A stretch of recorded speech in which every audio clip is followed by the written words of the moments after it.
The Call of the Wild, Jack London, Chapter 1. Into the primitive, old longing's nomadic leap, chafing at customs chain. Again from its brumal sleep, wakens the ferines train. Buck did not read the newspapers, or he would have known that trouble was brewing, not alone for himself, but for every Tidewater dog, strong of muscle and with warm, long hair, from Puget Sound to San Diego. Because men, groping in the Arctic darkness, had found a yellow metal, and because steamship and transportation companies were booming the find, thousands of men were rushing into the Northland. These men wanted dogs, and the dogs they wanted were heavy dogs, with strong muscles by which to toil, and furry coats to protect them from the frost. Buck lived at a big house in the sun-kissed Santa Clara Valley. Judge Miller's Place, it was called. It stood back from the road, half hidden among the trees, through which glimpses could be caught of the wide cool veranda that ran around its four sides. The house was approached by gravel driveways which wound about through wide-spreading lawns and under the interlacing boughs of tall poplars. At the rear things were on even a more spacious scale than at the front. There were great stables, where a dozen grooms and boys held forth, rows of vine-clad servants' cottages, an endless and orderly array of outhouses, long grape arbors, green pastures, orchards, and berry patches. Then there was the pumping plant for the artesian well, and the big cement tank where Judge Miller's boys took their morning plunge and kept cool in the hot afternoon. And over this great demesne Buck ruled. Here he was born, and here he had lived the 4 years of his life. It was true. There were other dogs, there could not but be other dogs on so vast a place, but they did not count. They came and went, resided in the populous kennels, or lived obscurely in the recesses of the house after the fashion of Toots, the Japanese pug, or Isabel, the Mexican hairless strange creatures that rarely put nose out of doors or set foot to ground. On the other hand, there were the fox terriers, a score of them at least, who yelped fearful promises at Toots and Isabel looking out of the windows at them and protected by a legion of housemaids armed with brooms and mops. But Buck was neither house dog nor kennel dog. The whole realm was his. He plunged into the swimming tank or went hunting with the judge's sons. He escorted Molly and Alice, the judge's daughters, on long twilight or early morning rambles. On wintry nights he lay at the judge's feet before the roaring library fire. He carried the judge's grandsons on his back, or rolled them in the grass, and guided their footsteps through wild adventures down to the fountain in the stable yard, and even beyond, where the paddocks were, and the berry patches. Among the terriers he stalked imperiously, and Toots and Isabel he utterly ignored, for he was king over all creeping, crawling, flying things of Judge Miller's Place, humans included. His father, Elmo, a huge Saint Bernard, had been the judge's inseparable companion, and Buck bid fair to follow in the way of his father. He was not so large, he weighed only 140 pounds, for his mother, Shep, has been a Scotch shepherd dog. Nevertheless, 140 pounds, to which was added the dignity that comes of good living and universal respect, enabled him to carry himself in right royal fashion. During the 4 years since his puppyhood he had lived the life of a sated aristocrat. He had a fine pride in himself, was even a trifle egotistical, as country gentlemen sometimes become because of their insular situation. But he had saved himself by not becoming a mere pampered house dog. Hunting and kindred outdoor delights had kept down the fat and hardened his muscles, and to him, as to the cold-tubbing races, the love of water had been a tonic and a health preserver. And this was the manner of dog Buck was in the fall of 1897, when the Klondike strike dragged men from all the world into the frozen north. But Buck did not read the newspapers, and he did not know that Manuel, one of the gardener's helpers, was an undesirable acquaintance. Manuel had one besetting sin. He loved to play Chinese lottery. Also, in his gambling, he had one besetting weakness: faith in a system, and this made his damnation certain. For to play a system requires money, while the wages of a gardener's helper do not lap over the needs of a wife and numerous progeny. The judge was at a meeting of the Raisin Growers Association, and the boys were busy organizing an athletic club, on the memorable night of Manuel's treachery. No one saw him and Buck go off through the orchard on what Buck imagined was merely a stroll. And with the exception of a solitary man, no one saw them arrive at the little flag station known as College Park. This man talked with Manuel, and money chinked between them. "You might wrap up the goods before you deliver 'em," the stranger said gruffly, and Manuel doubled a piece of stout rope round Buck's neck under the collar. "Twist it, and you'll choke 'em plenty," said Manuel, and the stranger grunted a ready affirmative. Buck had accepted the rope with quiet dignity. To be sure, it was an unwonted performance, but he had learned to trust in men he knew, and to give them credit for a wisdom that outreached his own. But when the ends of the rope were placed in the stranger's hands, he growled menacingly. He had merely intimated his displeasure, in his pride believing that to intimate was to command. But to his surprise the rope tightened around his neck, shutting off his breath. In quick rage he sprang at the man, who met him halfway, grappled him close by the throat, and with a deft twist threw him over on his back. Then the rope tightened mercilessly, while Buck struggled in a fury, his tongue lolling out of his mouth and his great chest panting futilely. Never in all his life had he been so vilely treated, and never in all his life had he been so angry. But his strength ebbed, his eyes glazed, and he knew nothing when the train was flagged and the two men threw him into the baggage car. The next he knew, he was dimly aware that his tongue was hurting and that he was being jolted along in some kind of a conveyance. The hoarse shriek of a locomotive whistling a crossing told him where he was. He had traveled too often with the judge not to know the sensation of riding in a baggage car. He opened his eyes, and into them came the unbridled anger of a kidnapped king. The man sprang for his throat, but Buck was too quick for him. His jaws closed on the hand, nor did they relax till his senses were choked out of him once more. "Yep, as fits," the man said, hiding his mangled hand from the baggageman, who had been attracted by the sounds of struggle. "I'm taking em up for the boss to Frisco. A crack dog doctor that thinks that he can cure em." Concerning that night's ride, the man spoke most eloquently for himself, in a little shed back of a saloon on the San Francisco waterfront. "All I get is 50 for it," he grumbled, "and I wouldn't do it over for 1,000, cold cash." His hand was wrapped in a bloody handkerchief, and the right trouser leg was ripped from knee to ankle. "How much did the other mug get?" the saloon keeper demanded. 100, was the reply. "Wouldn't take a sou less, so help me." "That makes 150, the saloon keeper calculated, "and he's worth it, or I'm a squarehead." The kidnapper undid the bloody wrappings and looked at his lacerated hand. "If I don't get the hydrophoby, it'll be because you was born to hang," laughed the saloon keeper. "Here, lend me a hand before you pull your freight," he added, dazed, suffering intolerable pain from throat and tongue, with the life half throttled out of him. Buck attempted to face his tormentors, but he was thrown down and choked repeatedly, till they succeeded in filing the heavy brass collar from off his neck. Then the rope was removed, and he was flung into a cage-like grate. There he lay for the remainder of the weary night, nursing his wrath and wounded pride. He could not understand what it all meant. What did they want with him, these strange men? Why were they keeping him pent up in this narrow crate? He did not know why, but he felt oppressed by the vague sense of impending calamity. Several times during the night he sprang to his feet when the shed door rattled open, expecting to see the judge, or the boys at least. But each time it was the bulging face of the saloon keeper that peered in at him by the sickly light of a tallow candle. And each time the joyful bark that trembled in Buck's throat was twisted into a savage growl. But the saloon keeper let him alone, and in the morning 4 men entered and picked up the crate. More tormentors, Buck decided, for they were evil-looking creatures, ragged and unkempt, and he stormed and raged at them through the bars. They only laughed and poked sticks at him, which he promptly assailed with his teeth till he realized that that was what they wanted.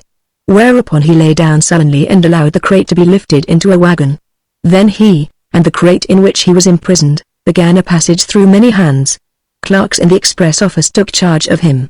He was carted about in another wagon, a truck carried him, with an assortment of boxes and parcels, upon a ferry steamer. He was trucked off the steamer into a great railway depot, and finally he was deposited in an express car. For 2 days and nights this express car was dragged along at the tail of shrieking locomotives, and for 2 days and nights Buck neither ate nor drank. In his anger he had met the first advances of the express messengers with growls, and they had retaliated by teasing him. When he flung himself against the bars, quivering and frothing, they laughed at him and taunted him. They growled and barked like detestable dogs, mewed, and flapped their arms and crowed. It was all very silly, he knew, but therefore the more outraged to his dignity, and his anger waxed and waxed. He did not mind the hunger so much, but the lack of water caused him severe suffering and fanned his wrath to fever pitch. For that matter, high-strung and finely sensitive, the ill treatment had flung him into a fever, which was fed by the inflammation of his parched and swollen throat and tongue. He was glad for one thing, the rope was off his neck. That had given them an unfair advantage, but now that it was off, he would show them. They would never get another rope around his neck. Upon that he was resolved. For 2 days and nights he neither ate nor drank, and during those 2 days and nights of torment, he accumulated a fund of wrath that boded ill for whoever first fell foul of him. His eyes turned bloodshot, and he was metamorphosed into a raging fiend. So changed was he that the judge himself would not have recognized him, and the express messengers breathed with relief when they bundled him off the train at Seattle. 4 men gingerly carried the crate from the wagon into a small, high-walled backyard. A stout man, with a red sweater that sagged generously at the neck, came out and signed the book for the driver. That was the man, Buck divined, the next tormentor, and he hurled himself savagely against the bars. The man smiled grimly, and brought a hatchet and a club. "You ain't going to take him out now?" the driver asked. "Sure," the man replied, driving the hatchet into the crate for a pry. There was an instantaneous scattering of the 4 men who had carried it in, and from safe perches on top the wall they prepared to watch the performance. Buck rushed at the splintering wood, sinking his teeth into it, surging and wrestling with it. Wherever the hatchet fell on the outside, he was there on the inside, snarling and growling, as furiously anxious to get out as the man in the red sweater was calmly intent on getting him out. "Now, you red-eyed devil," he said, when he had made an opening sufficient for the passage of Buck's body. At the same time he dropped the hatchet and shifted the club to his right hand. And Buck was truly a red-eyed devil, as he drew himself together for the spring, hair bristling, mouth foaming, a mad glitter in his bloodshot eyes. Straight at the man he launched his 140 pounds of fury, surcharged with the pent passion of 2 days and nights. In mid-air, just as his jaws were about to close on the man, he received a shock that checked his body and brought his teeth together with an agonizing clip. He whirled over, fetching the ground on his back and side. He had never been struck by a club in his life, and did not understand. With a snarl that was part bark and more scream he was again on his feet and launched into the air. And again the shock came and he was brought crushingly to the ground. This time he was aware that it was the club, but his madness knew no caution. A dozen times he charged, and as often the club broke the charge and smashed him down. After a particularly fierce blow, he crawled to his feet, too dazed to rush. He staggered limply about, the blood flowing from nose and mouth and ears. His beautiful coat sprayed and flecked with bloody slaver. Then the man advanced and deliberately dealt him a frightful blow on the nose. All the pain he had endured was as nothing compared with the exquisite agony of this. With a roar that was almost lion-like in its ferocity, he again hurled himself at the man. But the man, shifting the club from right to left, coolly caught him by the underjaw, at the same time wrenching downward and backward. Buck described the complete circle in the air, and half of another, then crashed to the ground on his head and chest. For the last time he rushed. The man struck the shrewd blow he had purposely withheld for so long, and Buck crumpled up and went down, knocked utterly senseless. "He's no slouch at dog breaking, that's what I say," one of the men on the wall cried enthusiastically. "Druther break cases any day, and twice on Sundays," was the reply of the driver, as he climbed on the wagon and started the horses. Buck's senses came back to him, but not his strength. He lay where he had fallen, and from there he watched the man in the red sweater. "Answers to the name of Buck," the man soliloquized, quoting from the saloon keeper's letter which had announced the consignment of the crate and contents. "Well, Buck, my boy," he went on in a genial voice, "we've had our little ruction, and the best thing we can do is to let it go at that. You've learned your place, and I know mine. Be a good dog and all'll go well and the goose hang high. Be a bad dog, and I'll whale the stuffing out of you. Understand?" As he spoke he fearlessly patted the head he had so mercilessly pounded, and though Buck's hair involuntarily bristled at touch of the hand, he endured it without protest. When the man brought him water he drank eagerly, and later bolted a generous meal of raw meat, chunk by chunk, from the man's hand. He was beaten. He knew that, but he was not broken. He saw, once for all, that he stood no chance against a man with a club. He had learned the lesson, and in all his afterlife he never forgot it. That club was a revelation. It was his introduction to the reign of primitive law, and he met the introduction halfway. The facts of life took on a fiercer aspect, and while he faced that aspect uncowed, he faced it with all the latent cunning of his nature aroused. As the days went by, other dogs came, in crates and at the ends of ropes, some docilely, and some raging and roaring as he had come, and, one and all, he watched them pass under the dominion of the man in the red sweater. Again and again, as he looked at each brutal performance, the lesson was driven home to Buck: a man with a club was a lawgiver, a master to be obeyed, though not necessarily conciliated. Of this last Buck was never guilty, though he did see beaten dogs that fawned upon the man, and wagged their tails, and licked his hand. Also he saw one dog, that would neither conciliate nor obey, finally killed in the struggle for mastery. Now and again men came, strangers, who talked excitedly, wheedlingly, and in all kinds of fashions to the man in the red sweater. And at such times that money passed between them, the strangers took one or more of the dogs away with them. Buck wondered where they went, for they never came back, but the fear of the future was strong upon him, and he was glad each time when he was not selected. Yet his time came, in the end, in the form of a little weazened man who spat broken English and many strange and uncouth exclamations which Buck could not understand. "Sacred damn!" he cried, when his eyes lit upon Buck. "Dat one damn bully dog." "Eh? How much?" 300, and a present at that, was the prompt reply of the man in the red sweater. "And see it's government money, you ain't got no kick coming, eh, Perrault?" Perrault grinned. Considering that the price of dogs had been boomed skyward by the unwanted demand, it was not an unfair sum for so fine an animal. The Canadian government would be no loser, nor would its dispatches travel the slower. Perrault knew dogs, and when he looked at Buck he knew that he was 1 in 1,000, 1 in 10,000, he commented mentally. Buck saw money pass between them, and was not surprised when Curly, a good-natured Newfoundland, and he were led away by the little weazened man. That was the last he saw of the man in the red sweater, and as Curly and he looked at receding Seattle from the deck of the Now, it was the last he saw of the warm Southland. Curly and he were taken below by Perrault and turned over to a black-faced giant called Francois. Perrault was a French-Canadian, and swarthy, but Francois was a French-Canadian half-breed, and twice as swarthy. They were a new kind of men to Buck, of which he was destined to see many more, and while he developed no affection for them, he nonetheless grew honestly to respect them. He speedily learned that Perrault and Francois were fair men, calm and impartial in administering justice, and too wise in the way of dogs to be fooled by dogs. In the 'tween decks of the Now, Buck and Curly joined 2 other dogs. One of them was a big, snow-white fellow from Spitzbergen who had been brought away by a whaling captain, and who had later accompanied a geological survey into the Barrens. He was friendly, in a treacherous sort of way, smiling into one's face the while he meditated some underhand trick, as, for instance, when he stole from Buck's food at the first meal.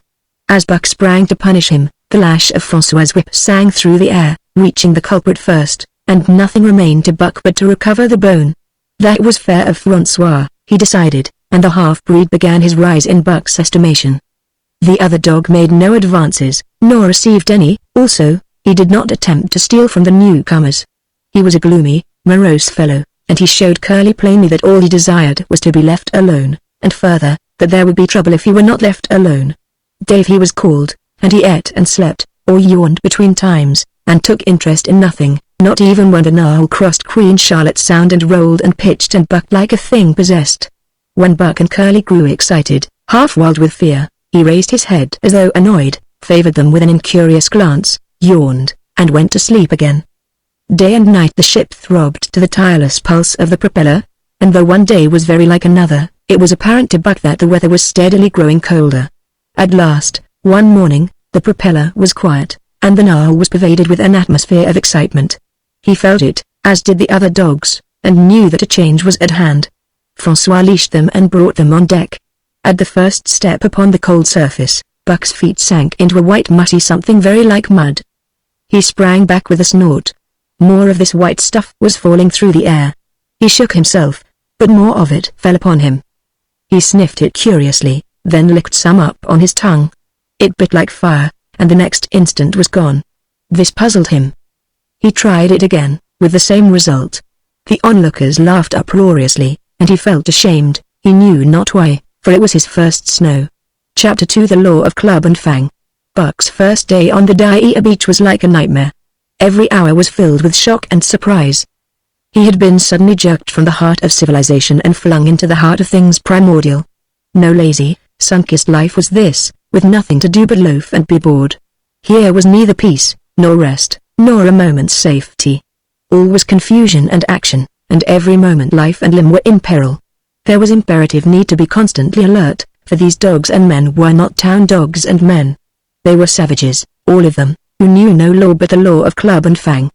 He had never seen dogs fight as these wolfish creatures fought, and his first experience taught him an unforgettable lesson. It is true, it was a vicarious experience, else he would not have lived to profit by it. Curly was the victim. They were camped near the log store, where she, in her friendly way, made advances to a husky dog the size of a full-grown wolf, though not half so large as she. There was no warning, only a leap in like a flash, A metallic clip of teeth, a leap out equally swift, and Curly's face was ripped open from eye to jaw. It was the wolf manner of fighting, to strike and leap away, but there was more to it than this. 30 or 40 huskies ran to the spot and surrounded the combatants in an intent and silent circle. Buck did not comprehend that silent intentness, nor the eager way with which they were licking their chops. Curly rushed her antagonist, who struck again and leapt aside. He met her next rush with his chest, in a peculiar fashion that tumbled her off her feet. She never regained them. This was what the onlooking huskies had waited for. They closed in upon her, snarling and yelping, and she was buried, screaming with agony, beneath the bristling mass of bodies. So sudden was it, and so unexpected, that Buck was taken aback. He saw Spitz run out his scarlet tongue in a way he had of laughing, and he saw Francois, swinging an axe, spring into the mess of dogs. 3 men with clubs were helping him to scatter them. It did not take long. 2 minutes from the time Curly went down, the last of her assailants were clubbed off. But she lay there limp and lifeless in the bloody, trampled snow, almost literally torn to pieces, the swart half-breed standing over her and cursing horribly. The scene often came back to Buck to trouble him in his sleep. So that was the way. No fair play. Once down, that was the end of you. Well, he would see to it that he never went down. Spitz ran out his tongue and laughed again, and from that moment Buck hated him with a bitter and deathless hatred. Before he had recovered from the shock caused by the tragic passing of Curly, he received another shock.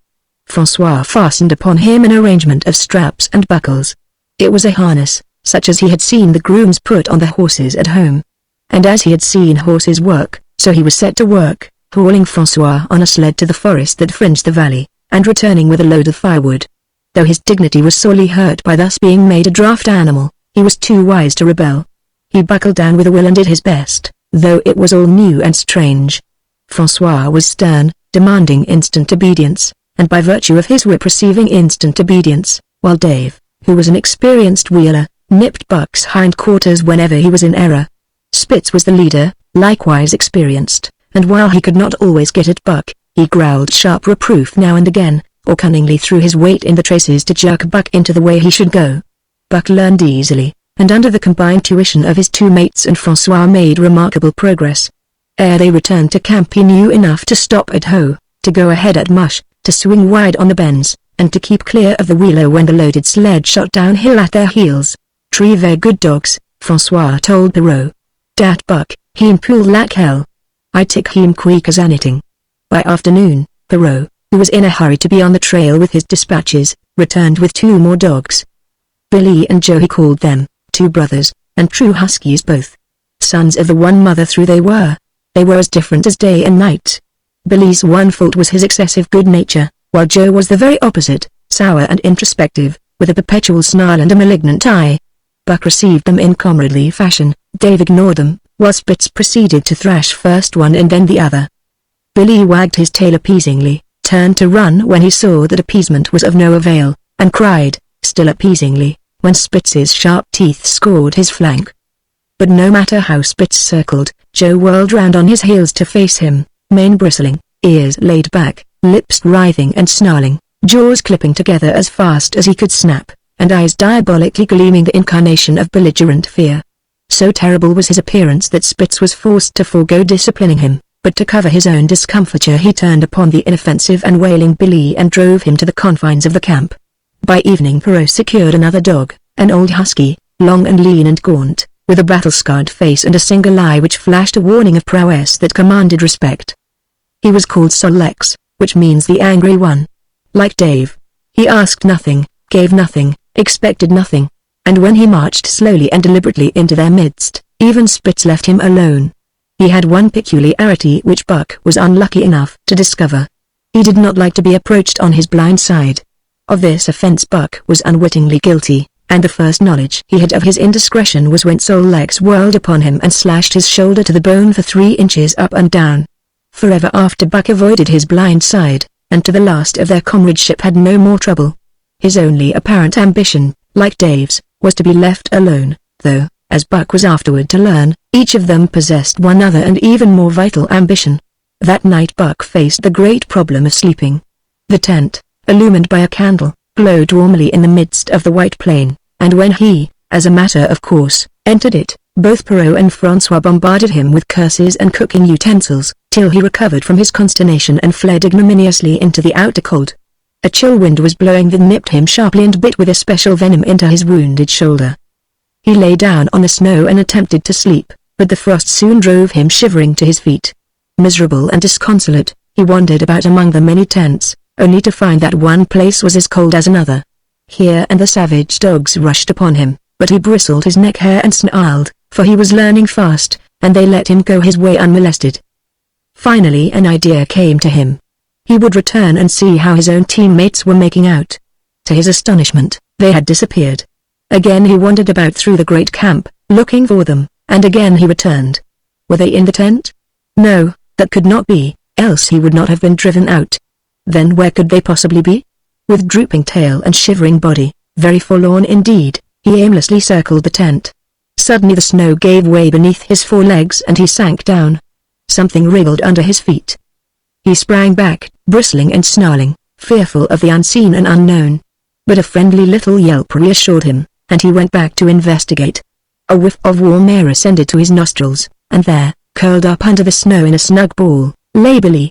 He whined placatingly, squirmed and wriggled to show his goodwill and intentions, and even ventured, as a bribe for peace, to lick Buck's face with his warm wet tongue. Another lesson. So that was the way they did it, eh? Buck confidently selected a spot, and with much fuss and waste effort proceeded to dig a hole for himself. In a trice the heat from his body filled the confined space and he was asleep.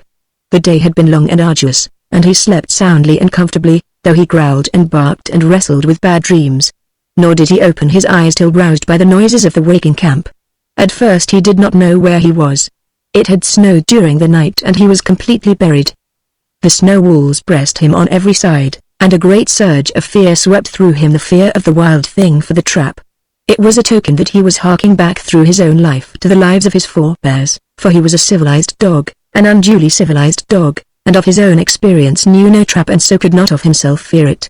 The muscles of his whole body contracted spasmodically and instinctively, the hair on his neck and shoulders stood on end, and with a ferocious snarl he bounded straight up into the blinding day, the snow flying about him in a flashing cloud.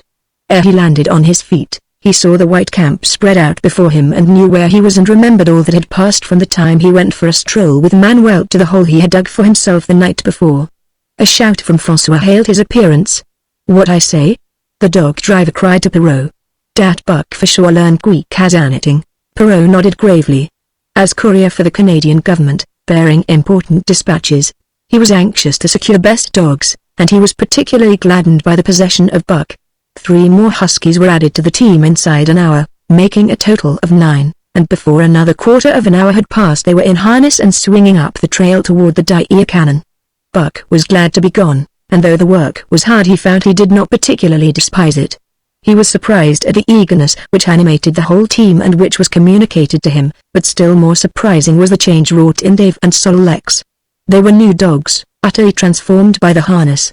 All passiveness and unconcern had dropped from them. They were alert and active, anxious that the work should go well, and fiercely irritable with whatever, by delay or confusion, retarded that work. The toil of the traces seemed the supreme expression of their being, and all that they lived for and the only thing in which they took delight. Dave was wheeler or sled dog, pulling in front of him was Buck, then came Sol-Lex, the rest of the team was strung out ahead, single file, to the leader, which position was filled by Spitz. Buck had been purposely placed between Dave and Sol-Lex so that he might receive instruction. Apartment scholar that he was, they were equally apartment teachers, never allowing him to linger long in error, and enforcing their teaching with their sharp teeth. Dave was fair and very wise. He never nipped Buck without cause, and he never failed to nip him when he stood in need of it. As François' whip backed him up, Buck found it to be cheaper to mend his ways than to retaliate. Once, during a brief halt, when he got tangled in the traces and delayed the start, both Dave and Sol-Lex flew at him and administered a sound trouncing. The resulting tangle was even worse, but Buck took good care to keep the traces clear thereafter, and ere the day was done, so well had he mastered his work, his mates about ceased nagging him. François' whip snapped less frequently, and Perrault even honored Buck by lifting up his feet and carefully examining them. It was a hard day's run, up the cannon, through sheep camp, past the scales and the timber line, across glaciers and snowdrifts hundreds of feet deep, and over the great Chilkoot Divide, which stands between the salt water and the fresh and guards forbiddingly the sad and lonely north. They made good time down the chain of lakes which fills the craters of extinct volcanoes, and late that night pulled into the huge camp at the head of Lake Bennett, where thousands of gold seekers were building boats against the breakup of the ice in the spring. Buck made his hole in the snow and slept the sleep of the exhausted just, but all too early was rooted out in the cold darkness and harnessed with his mates to the sled. That day they made 40 miles, the trail being packed, but the next day, and for many days to follow, they broke their own trail, worked harder, and made poorer time. As a rule, Perrault traveled ahead of the team, packing the snow with webbed shoes to make it easier for them. Francois, guiding the sled at the jeep pole, sometimes exchanged places with him, but not often. Perrault was in a hurry, and he prided himself on his knowledge of ice, which knowledge was indispensable, for the fall ice was very thin, and where there was swift water, there was no ice at all. Day after day, for days unending, Buck toiled in the traces. Always, they broke camp in the dark, and the first gray of dawn found them hitting the trail with fresh miles reeled off behind them. And always they pitched camp after dark, eating their bit of fish, and crawling to sleep into the snow. Buck was ravenous. The pound and a half of sun-dried salmon, which was his ration for each day, seemed to go nowhere. He never had enough, and suffered from perpetual hunger pangs. Yet the other dogs, because they weighed less and were born to the life, received a pound only of the fish and managed to keep in good condition. He swiftly lost the fastidiousness which had characterized his old life. A dainty eater, he found that his mates, finishing first, robbed him of his unfinished ration. There was no defending it. While he was fighting off 2 or 3, it was disappearing down the throats of the others. To remedy this, he ate as fast as they, and, so greatly did hunger compel him, he was not above taking what did not belong to him. He watched and learned.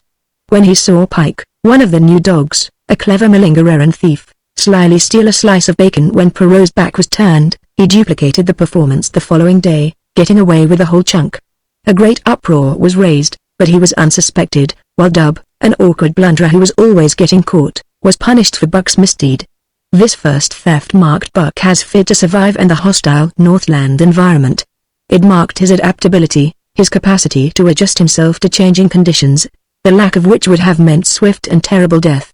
It marked, further, the decay or going to pieces of his moral nature, a vain thing and a handicap in the ruthless struggle for existence.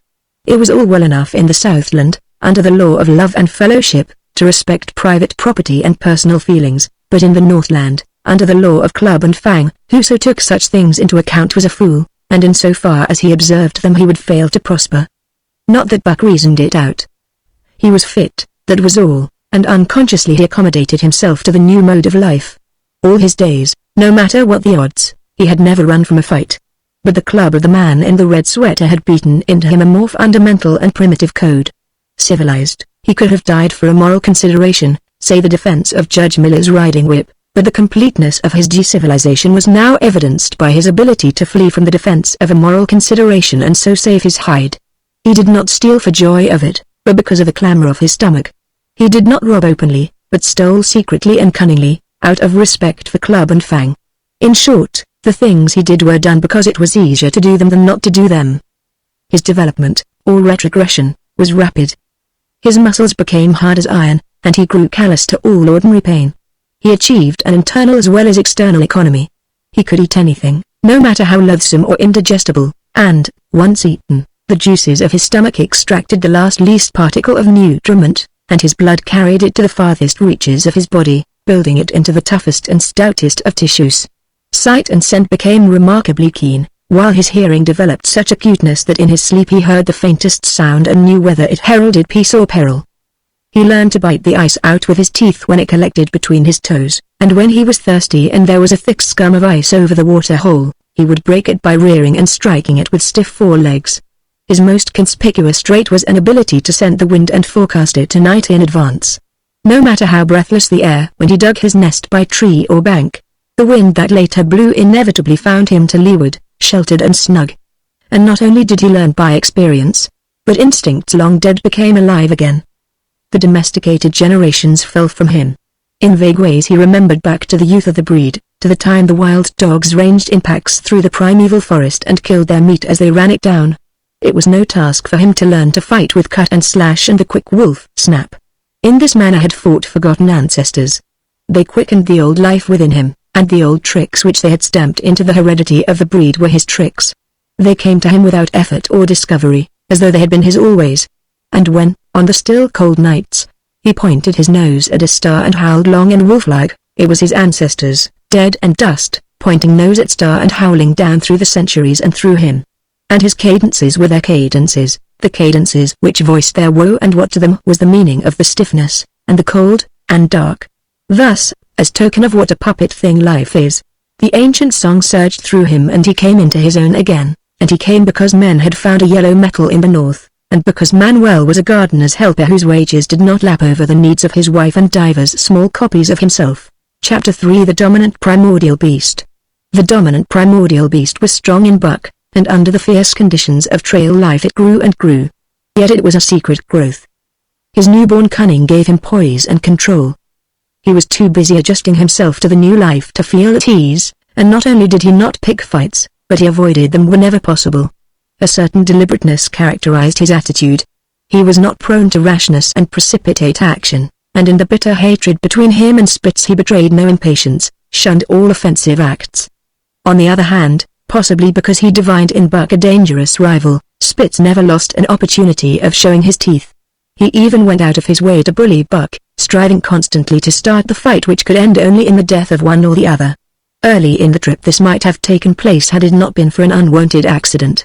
At the end of this day they made a bleak and miserable camp on the shore of Lake Labage. Driving snow, a wind that cut like a white-hot knife, and darkness had forced them to grope for a camping place. They could hardly have fared worse. At their backs rose a perpendicular wall of rock, and Perrault and Francois were compelled to make their fire and spread their sleeping robes on the ice of the lake itself. The tent they had discarded at Dyer in order to travel light. A few sticks of driftwood furnished them with a fire that thawed down through the ice and left them to eat supper in the dark. Close in under the sheltering rock Buck made his nest. So snug and warm was it, that he was loath to leave it when Francois distributed the fish which he had first thawed over the fire. But when Buck finished his ration and returned, he found his nest occupied. A warning snarl told him that the trespasser was Spitz. Till now Buck had avoided trouble with his enemy, but this was too much. The beast in him roared. He sprang upon Spitz with a fury which surprised them both, and Spitz particularly, for his whole experience with Buck had gone to teach him that his rival was an unusually timid dog, who managed to hold his own only because of his great weight and size. Francois was surprised, too, when they shot out in a tangle from the disrupted nest and he divined the cause of the trouble. "Aar!" he cried to Buck. "Give it to him, by gar! Give it to him, the dirty thief!" Spitz was equally willing. He was crying with sheer rage and eagerness as he circled back and forth for a chance to spring in.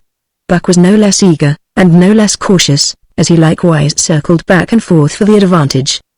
But it was then that the unexpected happened, the thing which projected their struggle for supremacy far into the future, past many a weary mile of trail and toil.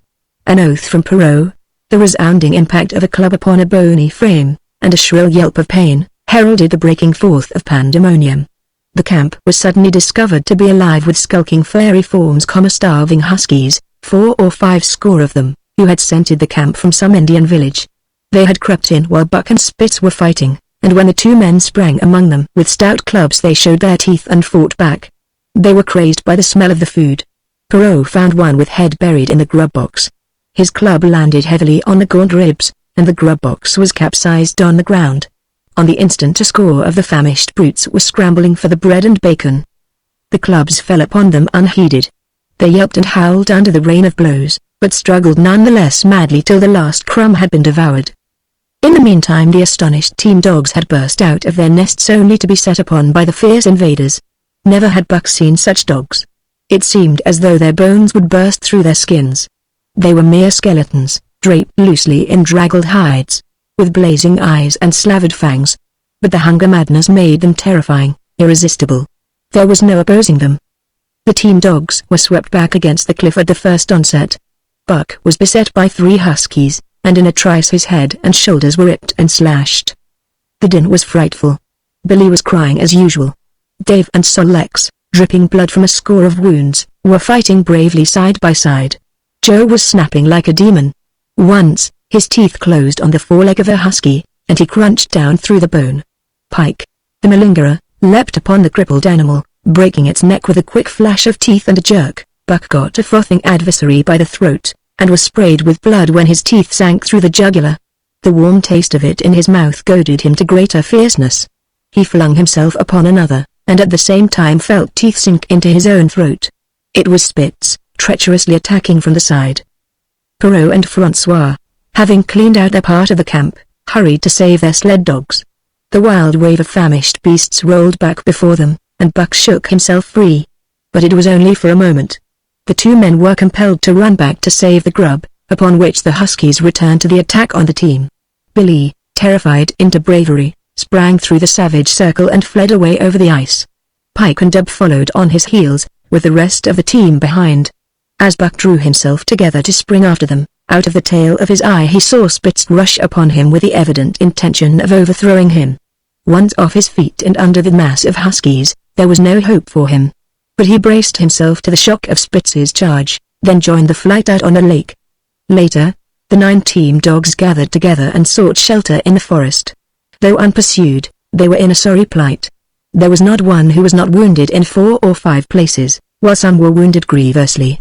Dub was badly injured in a hind leg. Dolly, the last husky added to the team at Dyer, had a badly torn throat. Joe had lost an eye, while Billy, the good-natured, with an ear chewed and rent to ribbons, cried and whimpered throughout the night. At daybreak they limped warily back to camp, to find the marauders gone and the 2 men in bad tempers. Fully half their grub supply was gone. The Huskies had chewed through the sled lashings and canvas coverings. In fact, nothing, no matter how remotely eatable, had escaped them. They had eaten a pair of Perrault's moose-hide moccasins, chunks out of the leather traces, and even 2 feet of lash from the end of Francois's whip. He broke from a mournful contemplation of it to look over his wounded dogs. "Ah, my friends," he said softly, "maybe it'd make you mad dog, dose many bites. Maybe all mad dog, sacred damn. What you think, eh, Perrault?" The courier shook his head dubiously. With 400 miles of trail still between him and Dawson, he could ill afford to have madness break out among his dogs. 2 hours of cursing and exertion got the harnesses into shape, and the wound-stiffened team was underway, struggling painfully over the hardest part of the trail they had yet encountered, and for that matter, the hardest between them and Dawson. The 30-mile river was wide open. Its wild water defied the frost, and it was in the eddies only and in the quiet places that the ice held at all. 6 days of exhausting toil were required to cover those 30 terrible miles. And terrible they were, for every foot of them was accomplished at the risk of life to dog and man.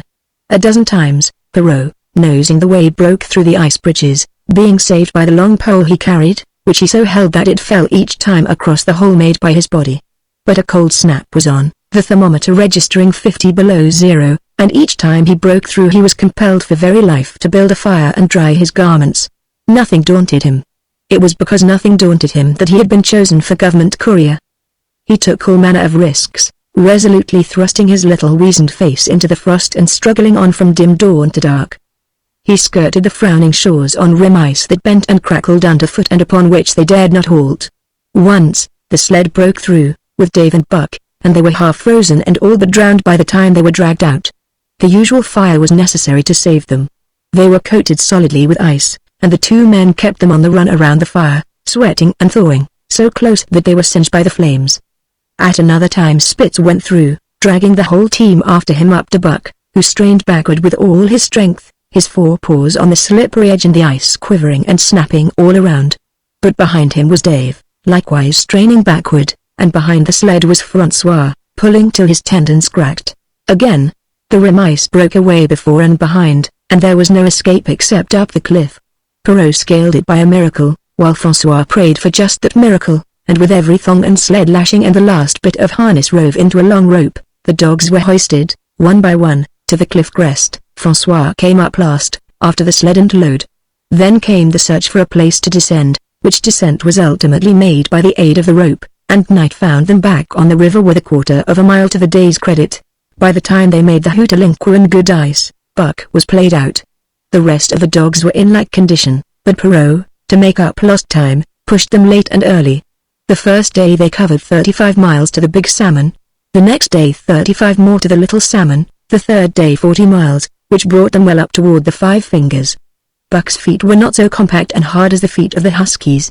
His had softened during the many generations since the day his last wild ancestor was tamed by a cave dweller or riverman. All day long he limped in agony, and camp once made, lay down like a dead dog. Hungry as he was, he would not move to receive his ration of fish, which François had to bring to him. Also, the dog driver rubbed Buck's feet for half an hour each night after supper, and sacrificed the tops of his own moccasins to make 4 moccasins for Buck. This was a great relief, and Buck caused even the weazened face of Perrault to twist itself into a grin one morning, when François forgot the moccasins and Buck lay on his back, his 4 feet waving appealingly in the air, and refused to budge without them. Later his feet grew hard to the trail, and the worn-out footgear was thrown away. At the Pelly one morning, as they were harnessing up, Dolly, who had never been conspicuous for anything, went suddenly mad. She announced her condition by a long, heartbreaking wolf howl that sent every dog bristling with fear, then sprang straight for Buck. He had never seen a dog go mad, nor did he have any reason to fear madness, yet he knew that here was horror, and fled away from it in a panic. Straight away he raced, with Dolly, panting and frothing, 1 leap behind, nor could she gain on him, so great was his terror, nor could he leave her, so great was her madness. He plunged through the wooded breast of the island, flew down to the lower end, crossed a back channel filled with rough ice to another island, gained a 3rd island, curved back to the main river, and in desperation started to cross it. And all the time, though he did not look, he could hear her snarling just 1 leap behind. François called to him a 1/4 of a mile away and he doubled back, still 1 leap ahead, gasping painfully for air and putting all his faith in that François would save him. The dog driver held the axe poised in his hand, and as Buck shot past him the axe crashed down upon Mad Dolly's head. Buck staggered over against the sled, exhausted, sobbing for breath, helpless. This was Spitz's opportunity. He sprang upon Buck, and twice his teeth sank into his unresisting foe and ripped and tore the flesh to the bone. Then François's lash descended, and Buck had the satisfaction of watching Spitz receive the worst whipping as yet administered to any of the teams. "One devil, dat Spitz," remarked Perrault. "Some damn day him killed dat Buck. Dat Buck 2 devils," was François's rejoinder. "All dat time I watch dat Buck I know for sure. Listen, some damn fine day him get mad like hell and den him chew dat Spitz all up and spit him out on the snow. Sure. I know." From then on it was war between them. Spitz, as lead dog and acknowledged master of the team, felt his supremacy threatened by this strange Southland dog. And strange Buck was to him, for of the many Southland dogs he had known, not one had shown up worthily in camp and on trail. They were all too soft, dying under the toil, the frost, and starvation. Buck was the exception. He alone endured and prospered, matching the husky in strength, savagery, and cunning. Then he was a masterful dog, and what made him dangerous was the fact that the club of the man in the red sweater had knocked all blind pluck and rashness out of his desire for mastery. He was preeminently cunning, and could bide his time with a patience that was nothing less than primitive. It was inevitable that the clash for leadership should come. Buck wanted it. He wanted it because it was his nature, because he had been gripped tight by that nameless, incomprehensible pride of the trail and trace, that pride which holds dogs in the toil to the last gasp, which lures them to die joyfully in the harness, and breaks their hearts if they are cut out of the harness. This was the pride of Davis' wheel dog, of Sol Legs as he pulled with all his strength, the pride that laid hold of them at break of camp, transforming them from sour and sullen brutes into straining, eager, ambitious creatures, the pride that spurred them on all day and dropped them at pitch of camp at night, letting them fall back into gloomy unrest and uncontent.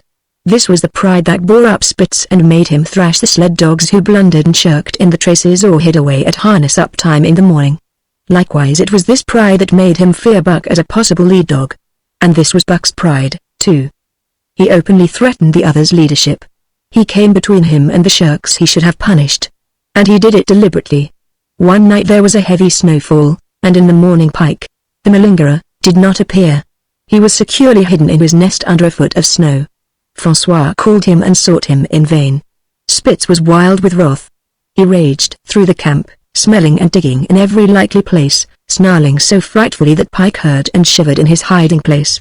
But when he was at last unearthed, and Spitz flew at him to punish him, Buck flew, with equal rage, in between. So unexpected was it, and so shrewdly managed, that Spitz was hurled backward and off his feet. Pike, who had been trembling abjectly, took heart at this open mutiny, and sprang upon his overthrown leader. Buck, to whom fair play was a forgotten code, likewise sprang upon Spitz. But François, chuckling at the incident while unswerving in the administration of justice, brought his lash down upon Buck with all his might. This failed to drive Buck from his prostrate rival, and the butt of the whip was brought into play. Half stunned by the blow, Buck was knocked backward and the lash laid upon him again and again, while Spitz soundly punished the many times offending Pike. In the days that followed, as Dawson grew closer and closer, Buck still continued to interfere between Spitz and the culprits, but he did it craftily. When Francois was not around, with the covert mutiny of Buck, a general insubordination sprang up and increased. Dave and Sol Legs were unaffected, but the rest of the team went from bad to worse. Things no longer went right. There was continual bickering and jangling. Trouble was always afoot, and at the bottom of it was Buck. He kept Francois busy, for the dog driver was in constant apprehension of the life and death struggle between the two, which he knew must take place sooner or later, and on more than one night the sounds of quarreling and strife among the other dogs turned him out of his sleeping robe, fearful that Buck and Spitz were at it. But the opportunity did not present itself, and they pulled into Dawson one dreary afternoon with a great fight still to come. Here were many men, and countless dogs, and Buck found them all at work. It seemed the ordained order of things that dogs should work. All day they swung up and down the main street in long teams, and in the night their jingling bells still went by. They hauled cabin logs and firewood, freighted up to the mines, and did all manner of work that horses did in the Santa Clara Valley. Here and the Buck met Southland dogs, but in the main they were the wild wolf husky breed. Every night, regularly, at 9, at 12, at 3, they lifted a nocturnal song, a weird and eerie chant, in which it was Buck's delight to join. With the aurora borealis flaming coldly overhead, or the stars leaping in the frost dance, and the land numb and frozen under its pall of snow, this song of the huskies might have been the defiance of life, only it was pitched in minor key, with long-drawn wailings and half-sobs, and was more the pleading of life, the articulate travail of existence. It was an old song, old as the breed itself, one of the first songs of the younger world in a day when songs were sad. It was invested with the woe of unnumbered generations, this plaint by which Buck was so strangely stirred. When he moaned and sobbed, it was with the pain of living that was of old the pain of his wild fathers, and the fear and mystery of the cold and dark that was to them fear and mystery. And that he should be stirred by it marked the completeness with which he harked back through the ages of fire and rove to the raw beginnings of life in the howling ages. 7 days from the time they pulled into Dawson, they dropped down the steep bank by the barracks to the Yukon Trail, and pulled for Dyer and salt water. Perot was carrying dispatches if anything more urgent than those he had brought in. Also, the travel pride had gripped him, and he purposed to make the record trip of the year. Several things favored him in this. The week's rest had recuperated the dogs and put them in thorough trim. The trail they had broken into the country was packed hard by late journeyers. And further, the police had arranged in 2 or 3 places deposits of grub for dog and man. And he was traveling light. They made 60 mile, which is a 50-mile run, on the first day, and the second day saw them booming up the Yukon well on their way to Pelly. But such splendid running was achieved not without great trouble and vexation on the part of Francois. The insidious revolt led by Buck had destroyed the solidarity of the team. It no longer was as one dog leaping in the traces. The encouragement Buck gave the rebels led them into all kinds of petty misdemeanors. No more was Spitz a leader greatly to be feared. The old order parted, and they grew equal to challenging his authority. Pike robbed him of half a fish one night, and gulped it down under the protection of Buck. Another night Dub and Joe fought Spitz and made him forego the punishment they deserved. And even Billy, the good-natured, was less good-natured, and whined not half so placatingly as in former days. Buck never came near Spitz without snarling and bristling menacingly. In fact, his conduct approached that of a bully, and he was given to swaggering up and down before Spitz's very nose. The breaking down of discipline likewise affected the dogs in their relations with one another. They quarreled and bickered more than ever among themselves, till at times the camp was a howling bedlam. Dave and Sol Legs alone were unaltered, though they were made irritable by the unending squabbling. Francois swore strange barbarous oaths, and stamped the snow in futile rage, and tore his hair. His lash was always singing among the dogs, but it was of small avail. Directly his back was turned they were at it again. He backed up Spitz with his whip, while Buck backed up the remainder of the team. Francois knew he was behind all the trouble, and Buck knew he knew, but Buck was too clever ever again to be caught red-handed. He worked faithfully in the harness, for the toil had become a delight to him, yet it was a greater delight slyly to precipitate a fight amongst his mates and tangle the traces. At the mouth of the Tahkeena, One night after supper, Dub turned up a snowshoe rabbit, blundered it, and missed. In a second the whole team was in full cry. 100 yards away was a camp of the Northwest Police, with 50 dogs, huskies all, who joined the chase. The rabbit sped down the river, turned off into a small creek, up the frozen bed of which it held steadily. It ran lightly on the surface of the snow, while the dogs plowed through by main strength. Buck led the pack, 60 strong, around bend after bend, but he could not gain. He lay down low to the race, whining eagerly, his splendid body flashing forward, leap by leap, in the one white moonlight. And leap by leap, like some pale frost wraith, the snowshoe rabbit flashed on ahead. All that stirring of old instincts which at stated periods drives men out from the sounding cities to forest and plain to kill things by chemically propelled leaden pellets, the bloodlust, the joy to kill, all this was Buck's, only it was infinitely more intimate. He was ranging at the head of the pack, running the wild thing down, the living meat, to kill with his own teeth and wash his muscle to the A's in warm blood.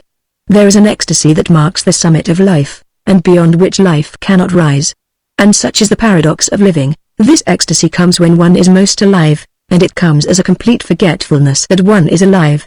This ecstasy, this forgetfulness of living, comes to the artist, caught up and out of himself in a sheet of flame. It comes to the soldier, war-mad on a stricken field and refusing quarter, and it came to Buck, leading the pack, sounding the old wolf cry, straining after the food that was alive and that fled swiftly before him through the moonlight.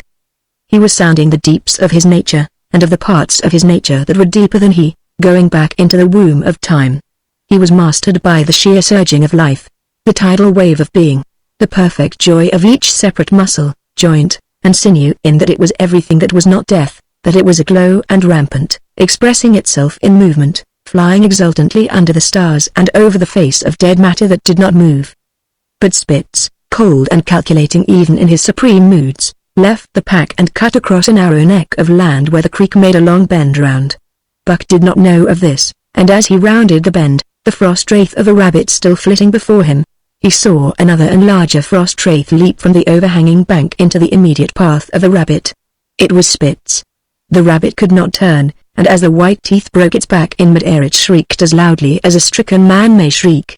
At sound of this, the cry of life plunging down from life's apex in the grip of death, the full pack at Buck's heels raised a hell's chorus of delight. Buck did not cry out. He did not check himself, but drove in upon Spitz, shoulder to shoulder, so hard that he missed the throat. They rolled over and over in the powdery snow. Spitz gained his feet almost as though he had not been overthrown, slashing Buck down the shoulder and leaping clear. Twice his teeth clipped together, like the steel jaws of a trap, as he backed away for better footing, with lean and lifting lips that writhed and snarled. In a flash Buck knew it. The time had come. It was to the death. As they circled about, snarling, ears laid back, keenly watchful for the advantage, the scene came to Buck with a sense of familiarity. He seemed to remember it all, the white woods, and earth, and moonlight, and the thrill of battle. Over the whiteness and silence brooded a ghostly calm. There was not the faintest whisper of air, nothing moved, not a leaf quivered. The visible breaths of the dogs rising slowly and lingering in the frosty air. They had made short work of the snowshoe rabbit, these dogs that were ill-tamed wolves, and they were now drawn up in an expectant circle. They, too, were silent, their eyes only gleaming and their breaths drifting slowly upward. To Buck it was nothing new or strange, this scene of old time. It was as though it had always been, the wonted way of things. Spitz was a practiced fighter. From Spitsbergen through the Arctic, and across Canada and the Barrens, he had held his own with all manner of dogs and achieved to mastery over them. Bitter rage was his, but never blind rage. In passion to rend and destroy, he never forgot that his enemy was in like passion to rend and destroy. He never rushed till he was prepared to receive a rush, never attacked till he had first defended that attack. In vain Buck strove to sink his teeth in the neck of the big white dog. Wherever his fangs struck for the softer flesh, they were countered by the fangs of Spitz. Fang clashed fang, and lips were cut and bleeding. But Buck could not penetrate his enemy's guard. Then he warmed up and enveloped Spitz in a whirlwind of rushes. Time and time again he tried for the snow-white throat, where life bubbled near to the surface, and each time and every time Spitz slashed him and got away. Then Buck took to rushing, as though for the throat, when, suddenly drawing back his head and curving in from the side, he would drive his shoulder at the shoulder of Spitz, as a ram by which to overthrow him. But instead, Buck's shoulder was slashed down each time as Spitz leapt lightly away, Spitz was untouched, while Buck was streaming with blood and panting hard. The fight was growing desperate. And all the while the silent and wolfish circle waited to finish off whichever dog went down. As Buck grew winded, Spitz took to rushing, and he kept him staggering for footing. Once Buck went over, and the whole circle of 60 dogs started up, but he recovered himself, almost in mid-air, and the circle sank down again and waited. But Buck possessed a quality that made for greatness: imagination. He fought by instinct, but he could fight by head as well. He rushed, as though attempting the old shoulder trick, but at the last instant swept low to the snow and in. His teeth closed on Spitz's left foreleg. There was a crunch of breaking bone, and the white dog faced him on 3 legs. Thrice he tried to knock him over, then repeated the trick and broke the right foreleg. Despite the pain and helplessness, Spitz struggled madly to keep up. He saw the silent circle, with gleaming eyes, lolling tongues, and silvery breaths drifting upward, closing in upon him as he had seen similar circles close in upon beaten antagonists in the past. Only this time he was the one who was beaten. There was no hope for him. Buck was inexorable. Mercy was a thing reserved for gentler climbs. He maneuvered for the final rush.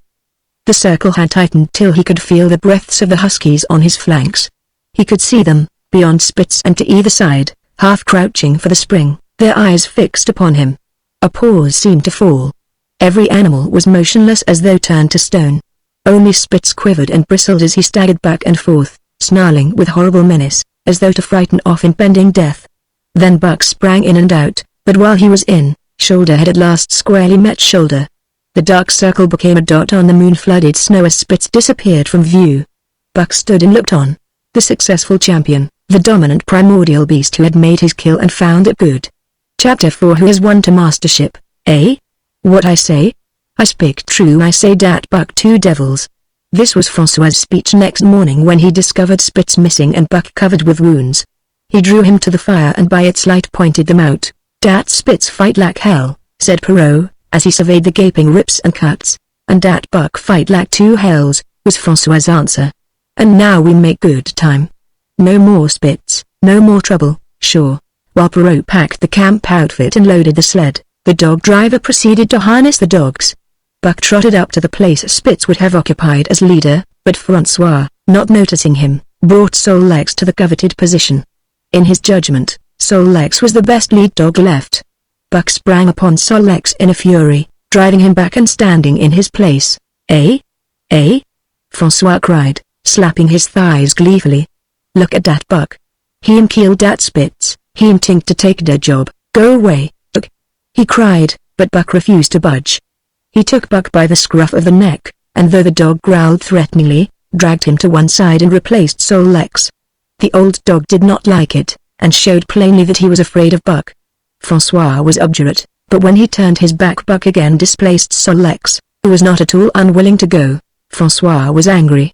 Now, by gar, I fix you, he cried, coming back with a heavy club in his hand. Buck remembered the man in the red sweater, and retreated slowly, nor did he attempt to charge in when Solex was once more brought forward. But he circled just beyond the range of the club, snarling with bitterness and rage, and while he circled he watched the club so as to dodge it if thrown by François, for he was become wise in the way of clubs. The driver went about his work, and he called to Buck when he was ready to put him in his old place in front of Dave. Buck retreated 2 or 3 steps. François followed him up, whereupon he again retreated. After some time of this, François threw down the club, thinking that Buck feared a thrashing. But Buck was in open revolt. He wanted, not to escape a clubbing, but to have the leadership. It was his by right. He had earned it, and he would not be content with less. Perrault took a hand. Between them they ran him about for the better part of an hour. They threw clubs at him. He dodged. They cursed him, and his fathers and the mothers before him, and all his seed to come after him down to the remotest generation, and every hair on his body and drop of blood in his veins, and he answered curse with snarl and kept out of their reach. He did not try to run away, but retreated around and around the camp, advertising plainly that when his desire was met, he would come in and be good. François sat down and scratched his head. Perrault looked at his watch and swore. Time was flying, and they should have been on the trail an hour gone. François scratched his head again. He shook it and grinned sheepishly at the courier, who shrugged his shoulders in sign that they were beaten. Then François went up to where Solex stood and called to Buck. Buck laughed, as dogs laugh. yet kept his distance. Francois unfastened Solex's traces and put him back in his old place. The team stood harnessed to the sled in an unbroken line, ready for the trail. There was no place for Buck save at the front. Once more Francois called, and once more Buck laughed and kept away. "Throw down the club," Pro commanded. Francois complied, whereupon Buck trotted in, laughing triumphantly, and swung around into position at the head of the team. His traces were fastened, the sled broken out, and with both men running they dashed out onto the river trail.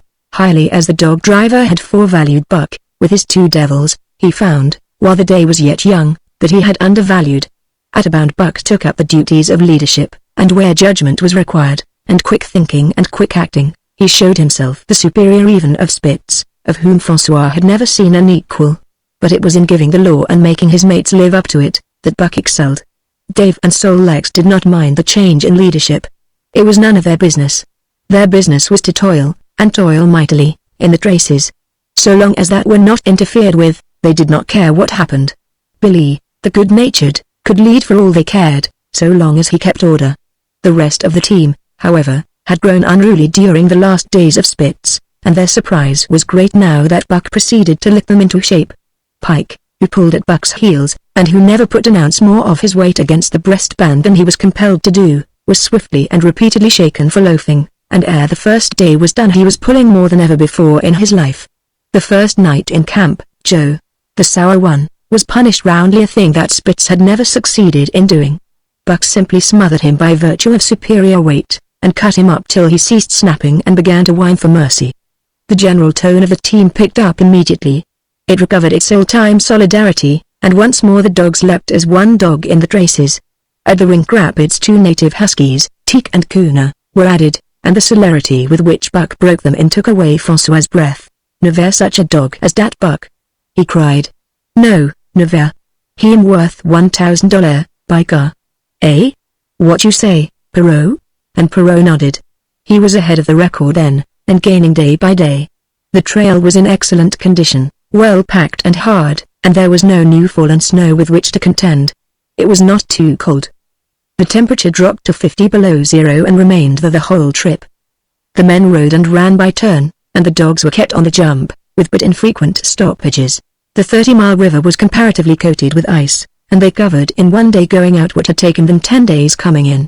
In one run they made a 60-mile dash from the foot of Lake LaBarge to the White Horse Rapids.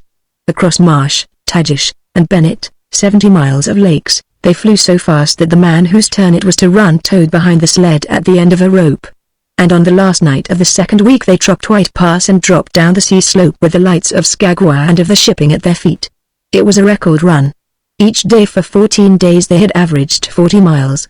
For 3 days Perrault and Francois threw chests up and down the main street of Skagwa and were deluged with invitations to drink, while the team was the constant center of a worshipful crowd of dog busters and mushers. Then 3 or 4 Western bad men aspired to clean out the town, were riddled like pepper boxes for their pains, and public interest turned to other idols. Next came official orders. Francois called Buck to him, threw his arms around him, wept over him. And that was the last of Francois and Perrault. Like other men, they passed out of Buck's life for good. A Scotch half-breed took charge of him and his mates, and in company with a dozen other dog teams he started back over the weary trail to Dawson. It was no light running now, nor record time, but heavy toil each day, with a heavy load behind, for this was the mail train, carrying word from the world to the men who sought gold under the shadow of the pole. Buck did not like it, but he bore up well to the work, taking pride in it after the manner of Dave and Solex, and seeing that his mates, whether they prided in it or not, did their fair share. It was a monotonous life, operating with machine-like regularity. One day was very like another. At a certain time each morning the cooks turned out, fires were built, and breakfast was eaten. Then, while some broke camp, others harnessed the dogs, and they were underway an hour or so before the darkness fell which gave warning of dawn. At night, camp was made. Some pitched the flies, others cut firewood and pine boughs for the beds, and still others carried water or ice for the cooks. Also, the dogs were fed. To them, this was the one feature of the day, though it was good to loaf around, after the fish was eaten, for an hour or so with the other dogs, of which there were 50 and odd. There were fierce fighters among them, but 3 battles with the fiercest brought Buck to mastery, so that when he bristled and showed his teeth they got out of his way. Best of all, perhaps, he loved to lie near the fire, hind legs crouched under him, forelegs stretched out in front, head raised, and eyes blinking dreamily at the flames. Sometimes he thought of Judge Miller's big house in the sun-kissed Santa Clara Valley, and of the cement swimming tank, and Isabel, the Mexican hairless, and Toots, the Japanese pug, but oftener he remembered the man in the red sweater, the death of Curly, the great fight with Spitz, and the good things he had eaten or would like to eat. He was not homesick. The Sunland was very dim and distant, and such memories have no power over him. Far more potent were the memories of his heredity that gave things he had never seen before a seeming familiarity, the instincts, which were but the memories of his ancestors become habits, which had lapsed in later days, and still later, in him, quickened and become alive again. Sometimes as he crouched there, blinking dreamily at the flames, it seemed that the flames were of another fire, and that as he crouched by this other fire he saw another and different man from the half-breed cook before him. This other man was shorter of leg and longer of arm, with muscles that were stringy and knotty rather than rounded and swelling. The hair of this man was long and matted, and his head slanted back under it from the eyes. He uttered strange sounds, and seemed very much afraid of the darkness, into which he peered continually, clutching in his hand, which hung midway between knee and foot, a stick with a heavy stone made fast to the end. He was all but naked, a ragged and fire-scorched skin hanging part way down his back, but on his body there was much hair. In some places, across the chest and shoulders and down the outside of the arms and thighs, it was matted into almost a thick fur. He did not stand erect, but with trunk inclined forward from the hips, on legs that bent at the knees. About his body there was a peculiar springiness, or resiliency, almost cat-like, and a quick alertness as of one who lived in perpetual fear of things seen and unseen. At other times this hairy man squatted by the fire with head between his legs and slept. On such occasions his elbows were on his knees, his hands clasped above his head as though to shed rain by the hairy arms.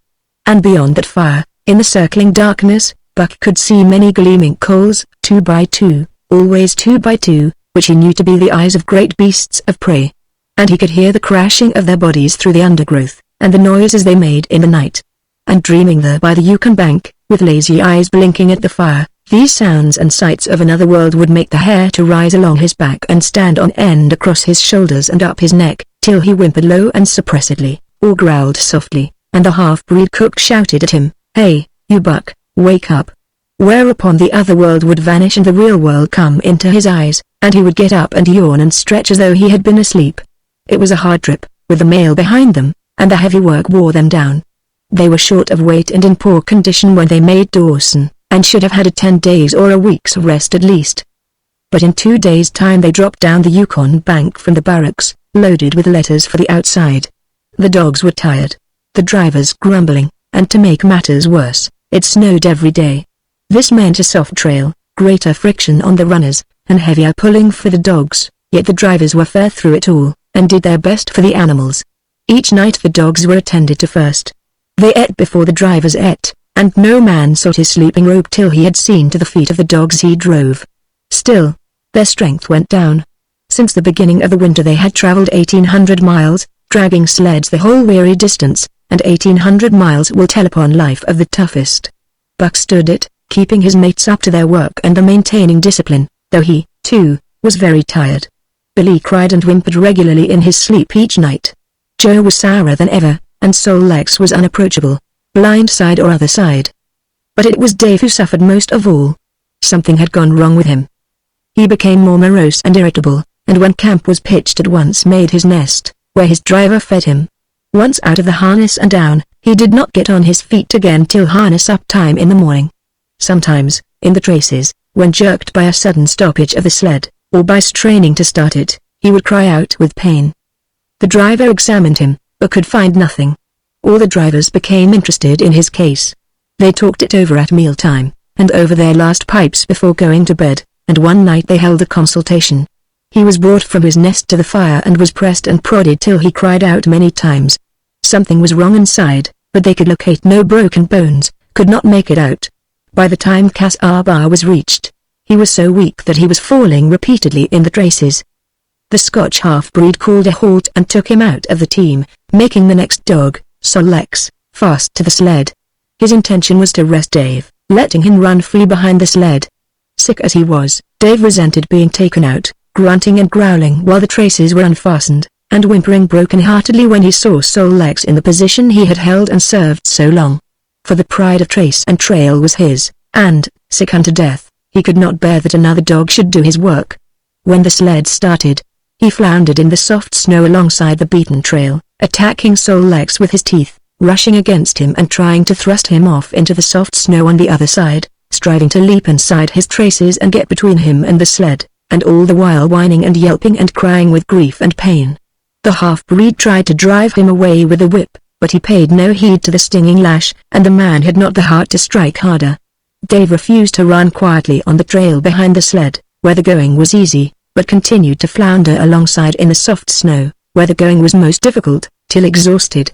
Then he fell, and lay where he fell, howling lugubriously as a long train of sleds churned by. With the last remnant of his strength he managed to stagger along behind till the train made another stop, when he floundered past the sleds to his own, where he stood alongside Sol Lex. His driver lingered a moment to get a light for his pipe from the man behind. Then he returned and started his dogs. They swung out on the trail with remarkable lack of exertion, turned their heads uneasily, and stopped in surprise. The driver was surprised, too. The sled had not moved. He called his comrades to witness the sight. Dave had bitten through both of Sol Lex's traces, and was standing directly in front of the sled in his proper place. He pleaded with his eyes to remain there. The driver was perplexed. His comrades talked of how a dog could break its heart through being denied the work that killed it, and recalled instances they had known, where dogs, too old for the toil, or injured, had died because they were cut out of the traces. Also, they held it a mercy, since Dave was to die anyway, that he should die in the traces, heart easy and content. So he was harnessed in again, and proudly he pulled as of old, though more than once he cried out involuntarily from the bite of his inward hurt. Several times he fell down and was dragged in the traces, and once the sled ran upon him so that he limped thereafter in one of his hind legs. But he held out till camp was reached, when his driver made a place for him by the fire. Morning found him too weak to travel. At harness-up time he tried to crawl to his driver. By convulsive efforts he got on his feet, staggered, and fell. Then he wormed his way forward slowly toward where the harnesses were being put on his mates. He would advance his forelegs and drag up his body with a sort of hitching movement, when he would advance his forelegs and hitch ahead again for a few more inches. His strength left him, and the last his mates saw of him he lay gasping in the snow and yearning toward them. But they could hear him mournfully howling till they passed out of sight behind a belt of river timber. Here the train was halted. The Scotch half-breed slowly retraced his steps to the camp they had left. The men ceased talking. A revolver shot rang out. The man came back hurriedly. The whips snapped, the bells tinkled merrily, the sleds churned along the trail, but Buck knew, and every dog knew, what had taken place behind the belt of river trees. Chapter 5 The Toil of Trace and Trail. 30 days from the time it left Dawson, the saltwater mail, with Buck and his mates at the fore, arrived at Skagway. They were in a wretched state, worn out and worn down. Buck's 140 pounds had dwindled to 115. The rest of his mates, though lighter dogs, had relatively lost more weight than he. Pike, the malingerer, who, in his lifetime of deceit, had often successfully feigned a hurt leg, was now limping in earnest. Sol Lex was limping, and Dub was suffering from a wrenched shoulder blade. They were all terribly footsore. No spring or rebound was left in them. Their feet fell heavily on the trail, jarring their bodies and doubling the fatigue of a day's travel. There was nothing the matter with them except that they were dead tired.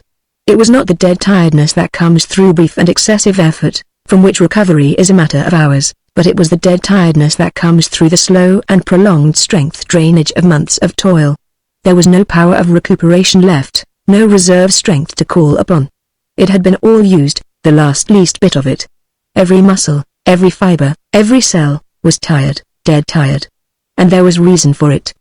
In less than 5 months they had traveled 2,500 miles, during the last 1,800 of which they had had but 5 days rest. When they arrived at Skagway they were apparently on their last legs. They could barely keep the traces taut, and on the downgrades just managed to keep out of the way of the sled. Mush on, poor sore feets. The driver encouraged them as they tottered down the main street of Skagway. "Dis is de lass. Den we get one long rees. Eh? For sure. One bully long rees." The drivers confidently expected a long stopover. Themselves, They had covered 1,200 miles with 2 days' rest, and in the nature of reason and common justice they deserved an interval of loafing. But so many were the men who had rushed into the Klondike, and so many were the sweethearts, wives, and kin that had not rushed in, that the congested mail was taking on alpine proportions. Also, there were official orders. Fresh batches of Hudson Bay dogs were to take the places of those worthless for the trail. The worthless ones were to be got rid of, and, since dogs count for little against dollars, they were to be sold. 3 days passed, by which time Buck and his mates found how really tired and weak they were. Then, on the morning of the 4th day, 2 men from the States came along and bought them, harness and all, for a song. The men addressed each other as Hal and Charles. Charles was a middle-aged, lightish-colored man, with weak and watery eyes and a moustache that twisted fiercely and vigorously up, giving the lie to the limply drooping lip it concealed. Hal was a youngster of 19 or 20, with a big Colt's revolver and a hunting knife strapped about him on a belt that fairly bristled with cartridges. This belt was the most salient thing about him. It advertised his callowness, a callowness sheer and unutterable.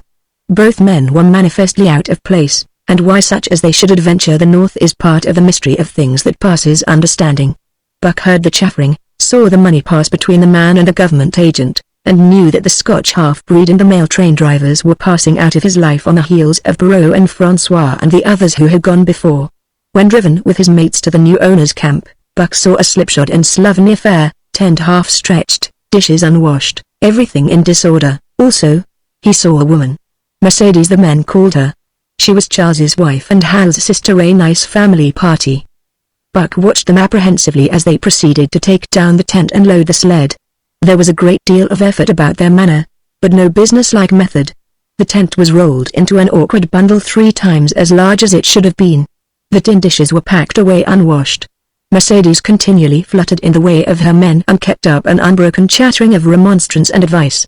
When they put a clothes sack on the front of the sled, she suggested it should go on the back, and when they had put it on the back, and covered it over with a couple of other bundles, she discovered overlooked articles which could abide nowhere else but in that very sack, and they unloaded again.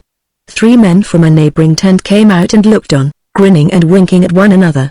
"You've got a right smart load as it is," said one of them, "and it's not me should tell you your business, but I wouldn't tote that tent along if I was you." "Undreamed of!" cried Mercedes, throwing up her hands in dainty dismay.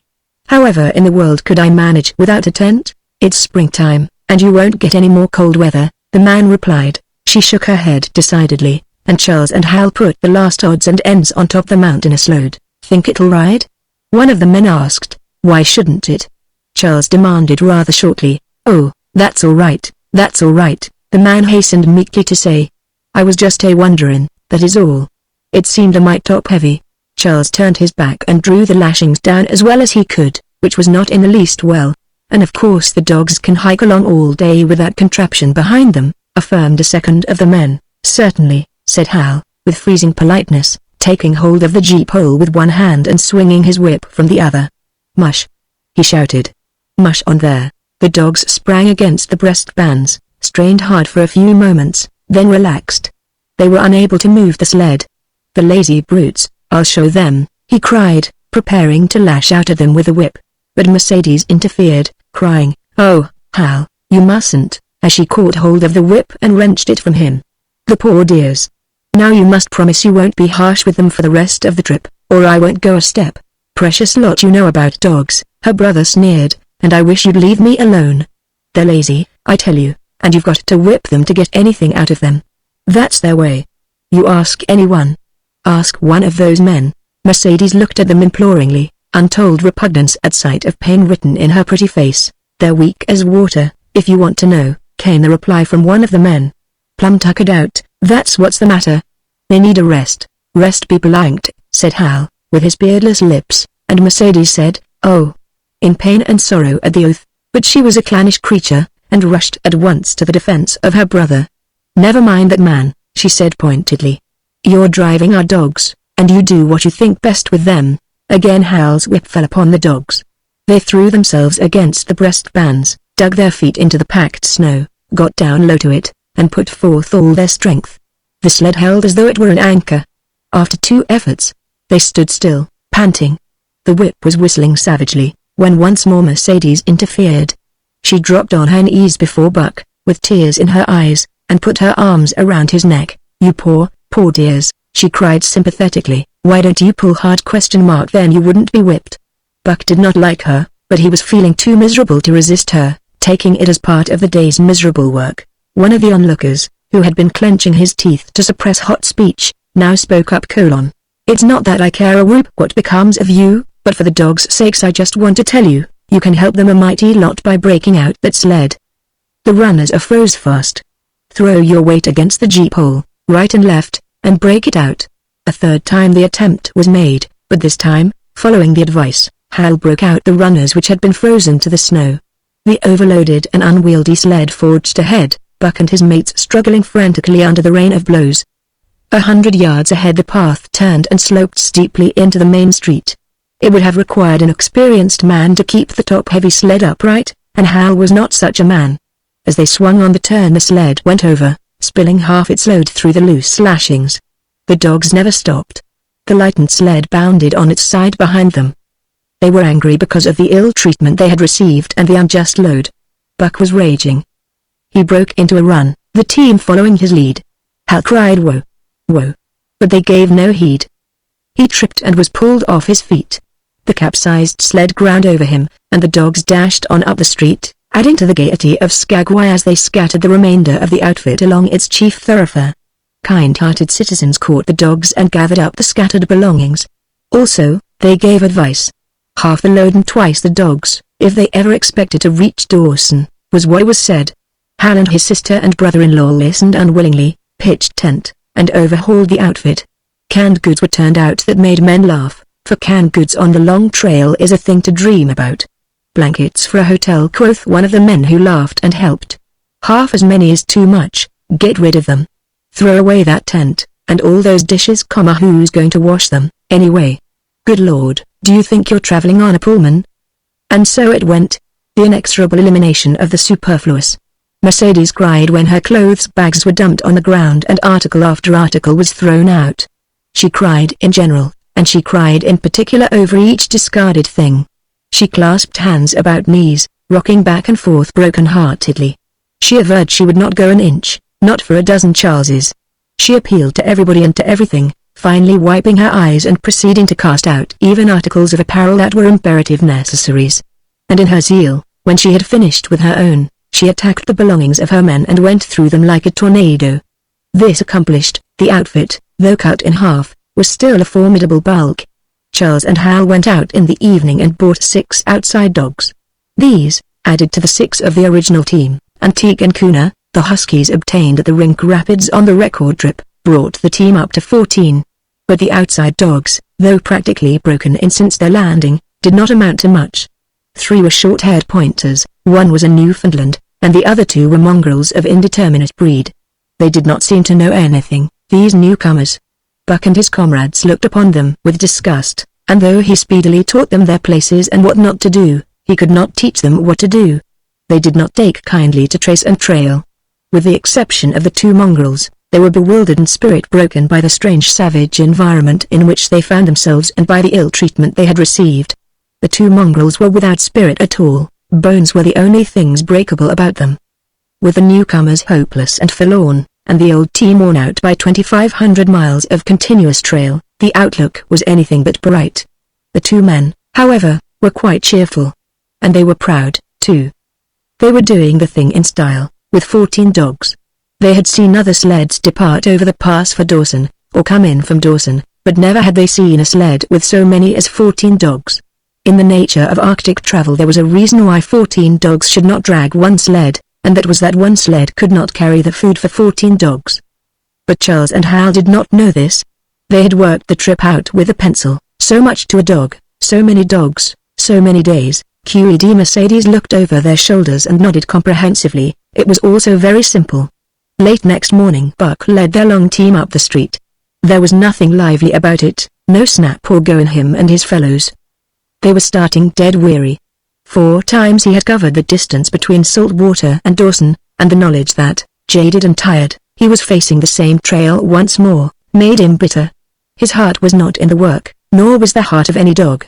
The outsides were timid and frightened, the insides without confidence in their masters. Buck felt vaguely that there was no depending upon these two men and the woman. They did not know how to do anything, and as the days went by it became apparent that they could not learn. They were slack in all things, without order or discipline. It took them half the night to pitch a slovenly camp, and half the morning to break the camp and get the sled loaded in fashion so slovenly that for the rest of the day they were occupied in stopping and rearranging the load. Some days they did not make 10 miles. On other days they were unable to get started at all. And on no day did they succeed in making more than half the distance used by the men as a basis in their dog food computation. It was inevitable that they should go short on dog food. But they hastened it by overfeeding, bringing the day nearer when underfeeding would commence. The outside dogs, whose digestions had not been trained by chronic famine to make the most of little, had voracious appetites. And when, in addition to this, the worn-out huskies pulled weakly, Hal decided that the orthodox ration was too small. He doubled it. And to cap it all, when Mercedes, with tears in her pretty eyes and a quaver in her throat, could not cajole him into giving the dogs still more, she stole from the fish sacks and fed them slyly. But it was not food that Buck and the huskies needed, but rest. And though they were making poor time, the heavy load they dragged sapped their strength severely. Then came the underfeeding. Hal awoke one day to the fact that his dog food was half gone and the distance only quarter covered, further, that for love or money no additional dog food was to be obtained. So he cut down even the orthodox ration and tried to increase the day's travel. His sister and brother-in-law seconded him, but they were frustrated by their heavy outfit and their own incompetence. It was a simple matter to give the dogs less food, but it was impossible to make the dogs travel faster, while their own inability to get underway earlier in the morning prevented them from traveling longer hours. Not only did they not know how to work dogs, but they did not know how to work themselves. The first to go was Dub. Poor blundering thief that he was, always getting caught and punished. He had nonetheless been a faithful worker. His wrenched shoulder blade, untreated and unrested, went from bad to worse, till finally Hal shot him with a big Colt's revolver. It is a saying of the country that an outside dog starves to death on the ration of the husky, so the 6 outside dogs under Buck could do no less than die on half the ration of the husky. The Newfoundland went first, followed by the 3 short-haired pointers, the 2 mongrels hanging more grittily onto life, but going in the end. By this time all the amenities and gentlenesses of the Southland had fallen away from the 3 people. Shorn of its glamour and romance, Arctic travel became to them a reality too harsh for their manhood and womanhood. Mercedes ceased weeping over the dogs, being too occupied with weeping over herself and with quarreling with her husband and brother. To quarrel was the one thing they were never too weary to do. Their irritability arose out of their misery, increased with it, doubled upon it, outdistanced it.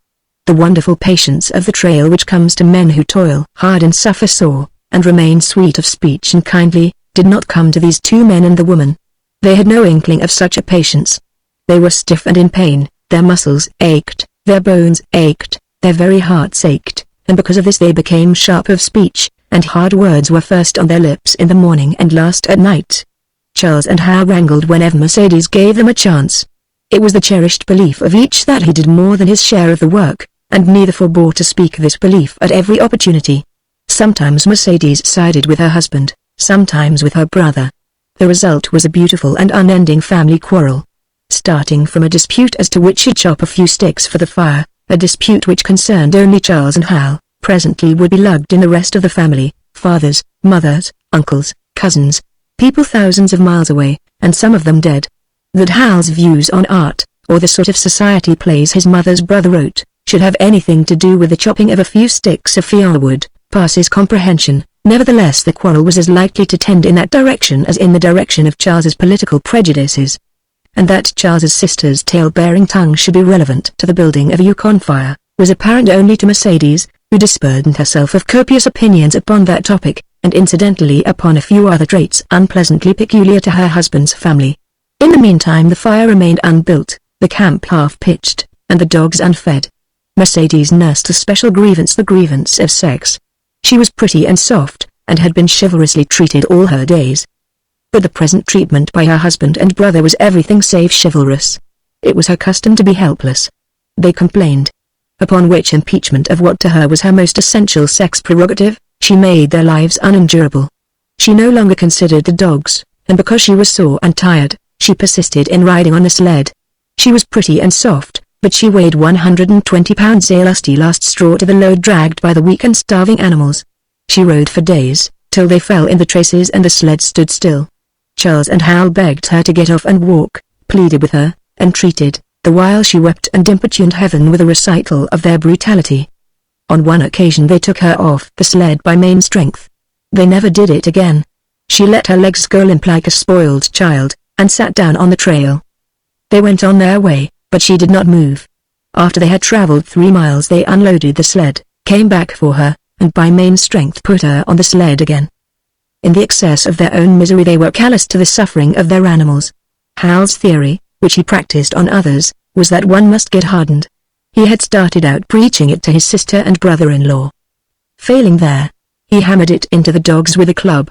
At the 5 fingers the dog food gave out, and a toothless old squaw offered to trade them a few pounds of frozen horsehide for the Colt's revolver that kept the big hunting knife company at Hal's hip.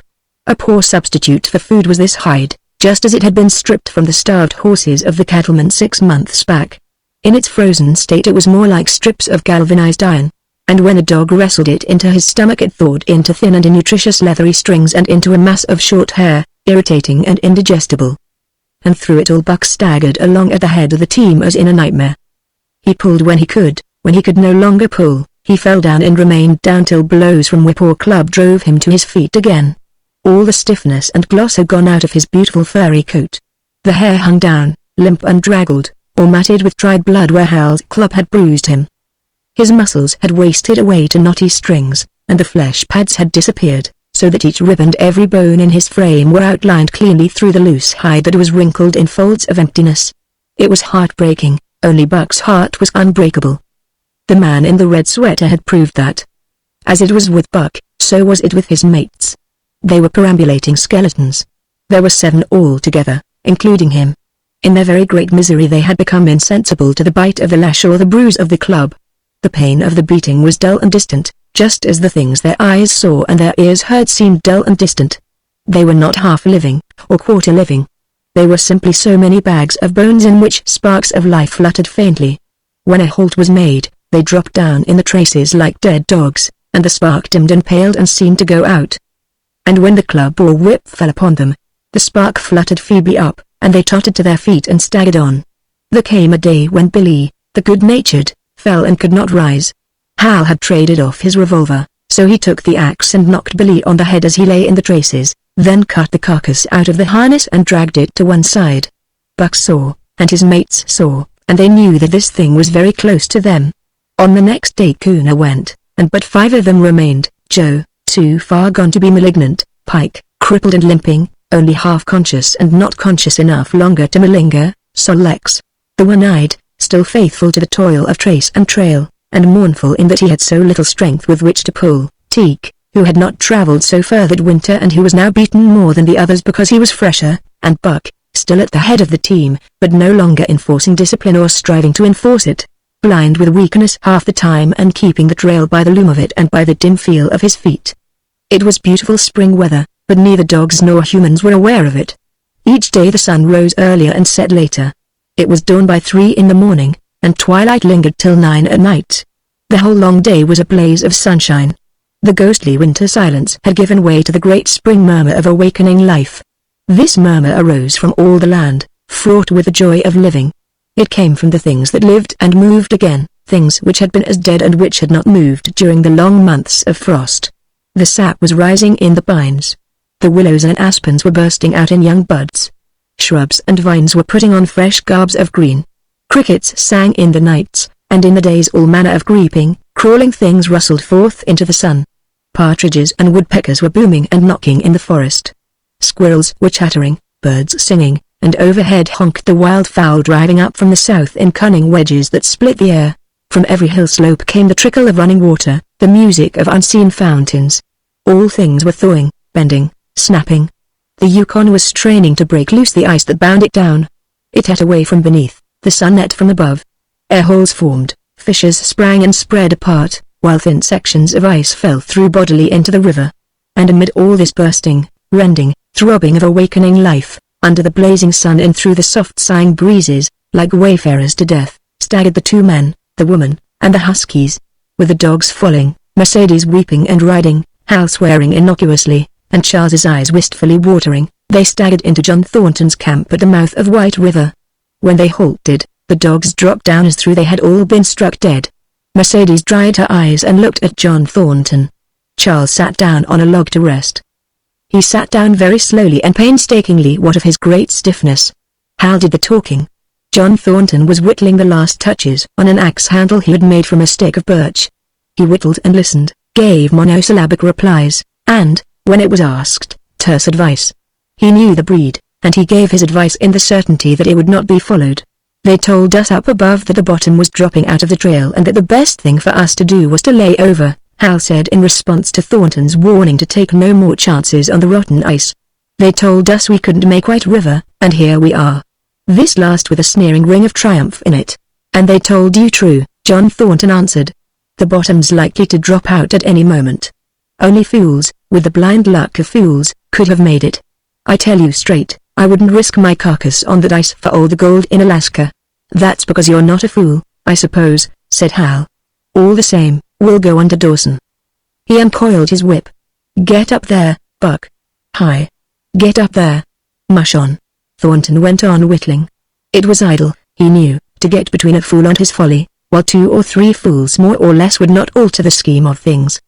But the team did not get up at the command. It had long since passed into the stage where blows were required to rouse it. The whip flashed out, here and there, on its merciless errands. John Thornton compressed his lips. Sol Leks was the first to crawl to his feet. Teak followed. Joe came next, yelping with pain. Pike made painful efforts. Twice he fell over, when half up, and on the third attempt managed to rise.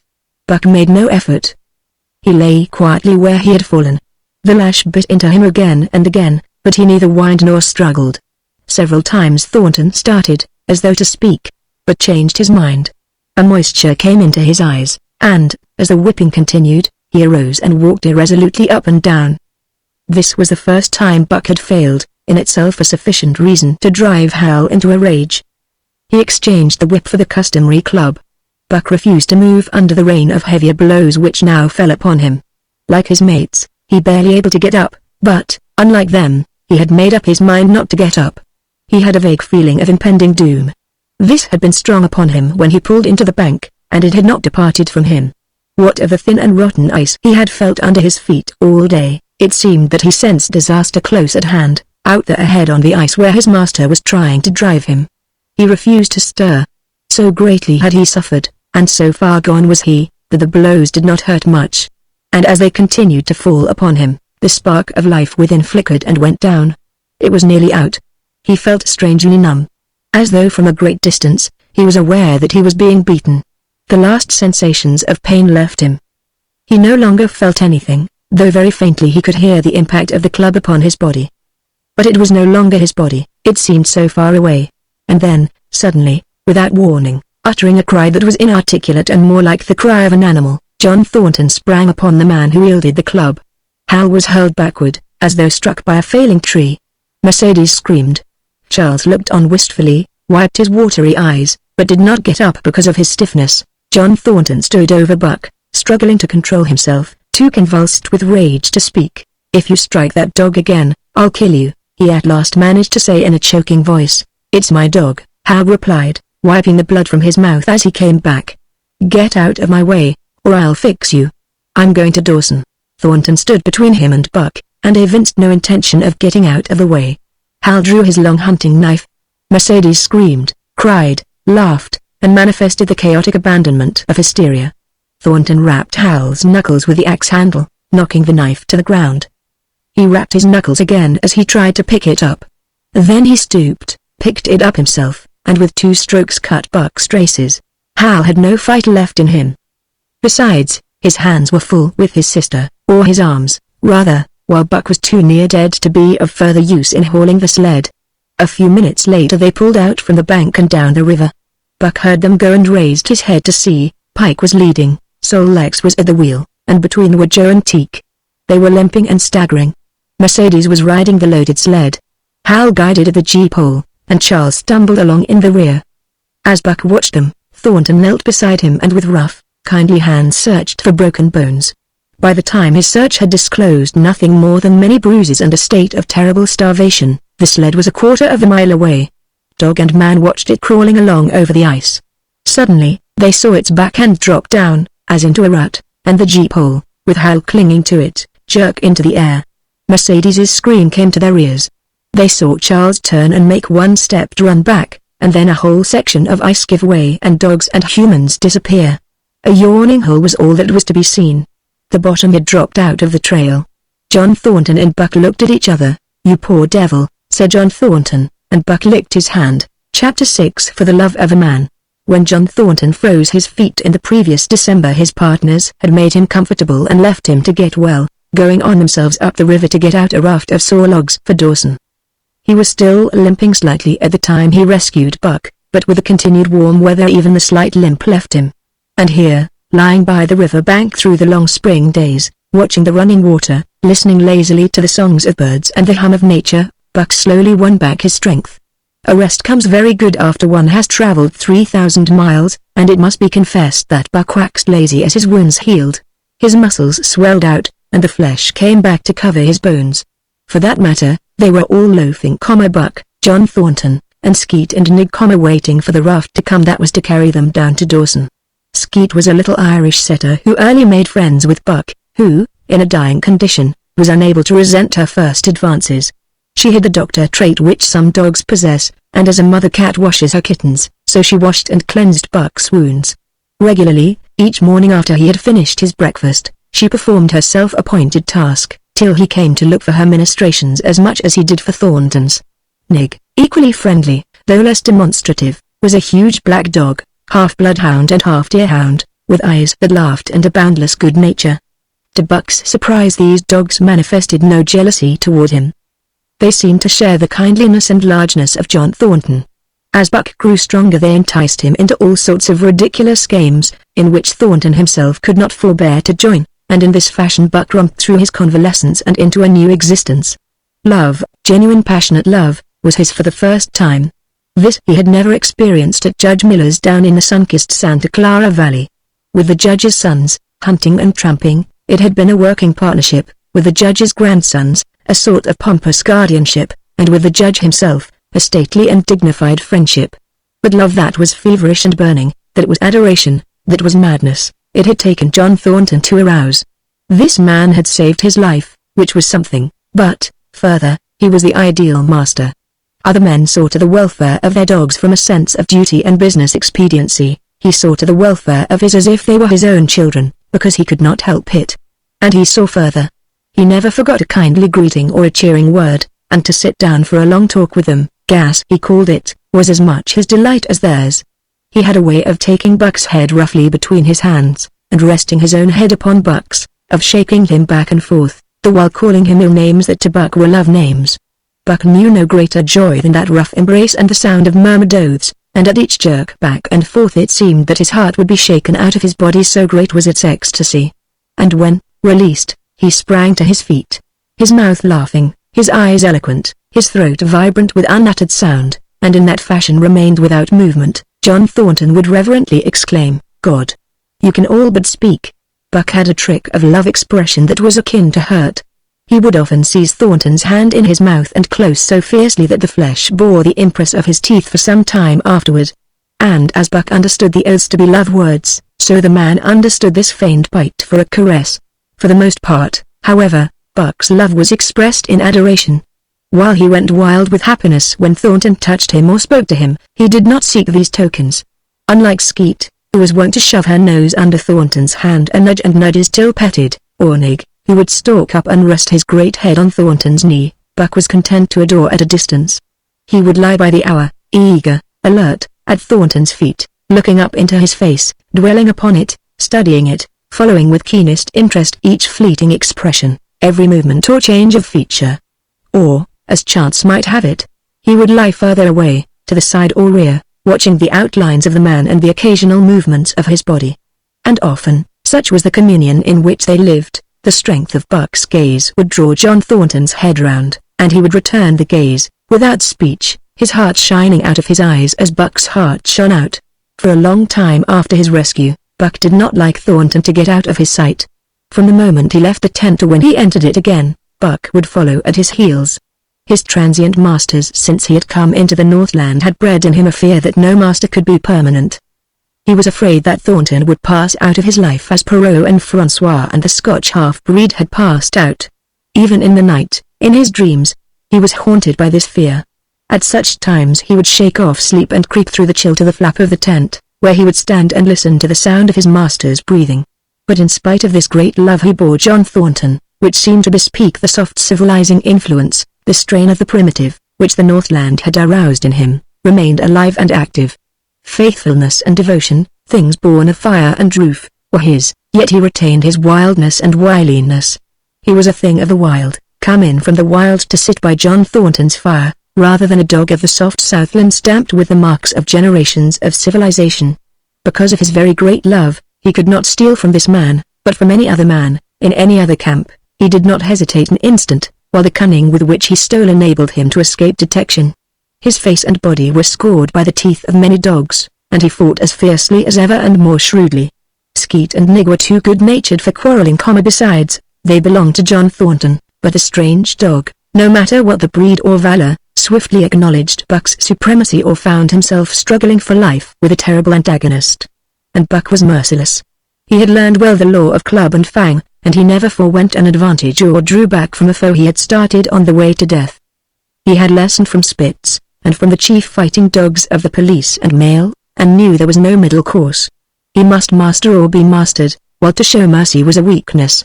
Mercy did not exist in the primordial life. It was misunderstood for fear, and such misunderstandings made for death. Kill or be killed, eat or be eaten, was the law, and this mandate, down out of the depths of time, he obeyed. He was older than the days he had seen and the breaths he had drawn. He linked the past with the present, and the eternity behind him throbbed through him in a mighty rhythm to which he swayed as the tides and seasons swayed. He sat by John Thornton's fire, a broad-breasted dog, white-fanged and long-furred, but behind him were the shades of all manner of dogs, half-wolves and wild wolves, urgent and prompting, tasting the savor of the meat he ate, thirsting for the water he drank, scenting the wind with him, listening with him and telling him the sounds made by the wild life in the forest, dictating his moods, directing his actions, lying down to sleep with him when he lay down, and dreaming with him and beyond him and becoming themselves the stuff of his dreams. So peremptorily did these shades beckon him, that each day mankind and the claims of mankind slipped farther from him. Deep in the forest a call was sounding, and as often as he heard this call, mysteriously thrilling and luring, he felt compelled to turn his back upon the fire and the beaten earth around it, and to plunge into the forest, and on, he knew not where or why, nor did he wonder where or why, the call sounding imperiously, deep in the forest. But as often as he gained the soft unbroken earth and the green shade, the love for John Thornton drew him back to the fire again. Thornton alone held him. The rest of mankind was as nothing. Chance travelers might praise or pet him, but he was cold under it all, and from a too demonstrative man he would get up and walk away. When Thornton's partners, Hans and Pete, arrived on the long-expected raft, Buck refused to notice them till he learned they were close to Thornton. After that he tolerated them in a passive sort of way, accepting favors from them as though he favored them by accepting.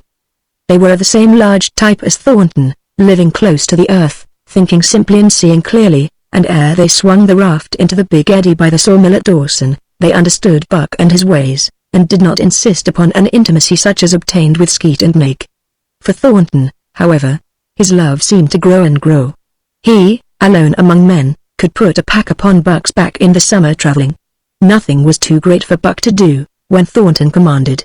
One day, they had grub-staked themselves from the proceeds of the raft and left Dawson for the headwaters of the Tanana. The men and dogs were sitting on the crest of a cliff which fell away, straight down, to naked bedrock 300 feet below. John Thornton was sitting near the edge, Buck at his shoulder. A thoughtless whim seized Thornton, and he drew the attention of Hans and Pete to the experiment he had in mind. "Jump, Buck," he commanded, sweeping his arm out and over the chasm. The next instant he was grappling with Buck on the extreme edge, while Hans and Pete were dragging them back into safety. "It's uncanny," Pete said, after it was over and they had caught their speech. Thornton shook his head. "No, it is splendid, and it is terrible, too. Do you know, it sometimes makes me afraid. I'm not hankering to be the man that lays hands on you while he's around," Pete announced conclusively, nodding his head toward Buck. "P. Jingo," was Hans's contribution. "Not mine self either."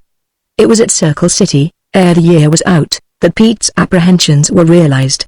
Black Burton, a man evil-tempered and malicious, had been picking a quarrel with a tenderfoot at the bar, when Thornton stepped good-naturedly between.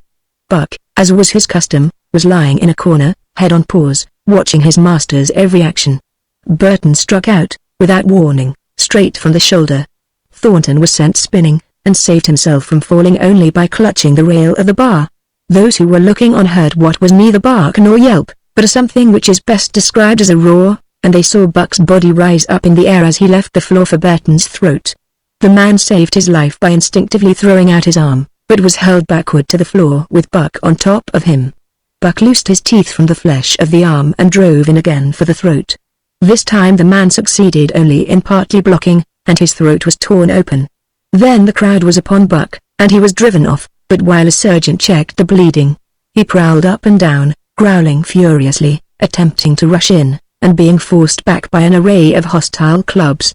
A miners' meeting, called on the spot, decided that the dog had sufficient provocation, and Buck was discharged. But his reputation was made, and from that day his name spread through every camp in Alaska. Later on, in the fall of the year, he saved John Thornton's life in quite another fashion. The three partners were lining along a narrow pling boat down a bad stretch of rapids on the 40-mile creek. Hans and Pete moved along the bank, snubbing with a thin manila rope from tree to tree, while Thornton remained in the boat, helping its descent by means of a pole, and shouting directions to the shore. Buck, on the bank, worried and anxious, kept abreast of the boat, his eyes never off his master.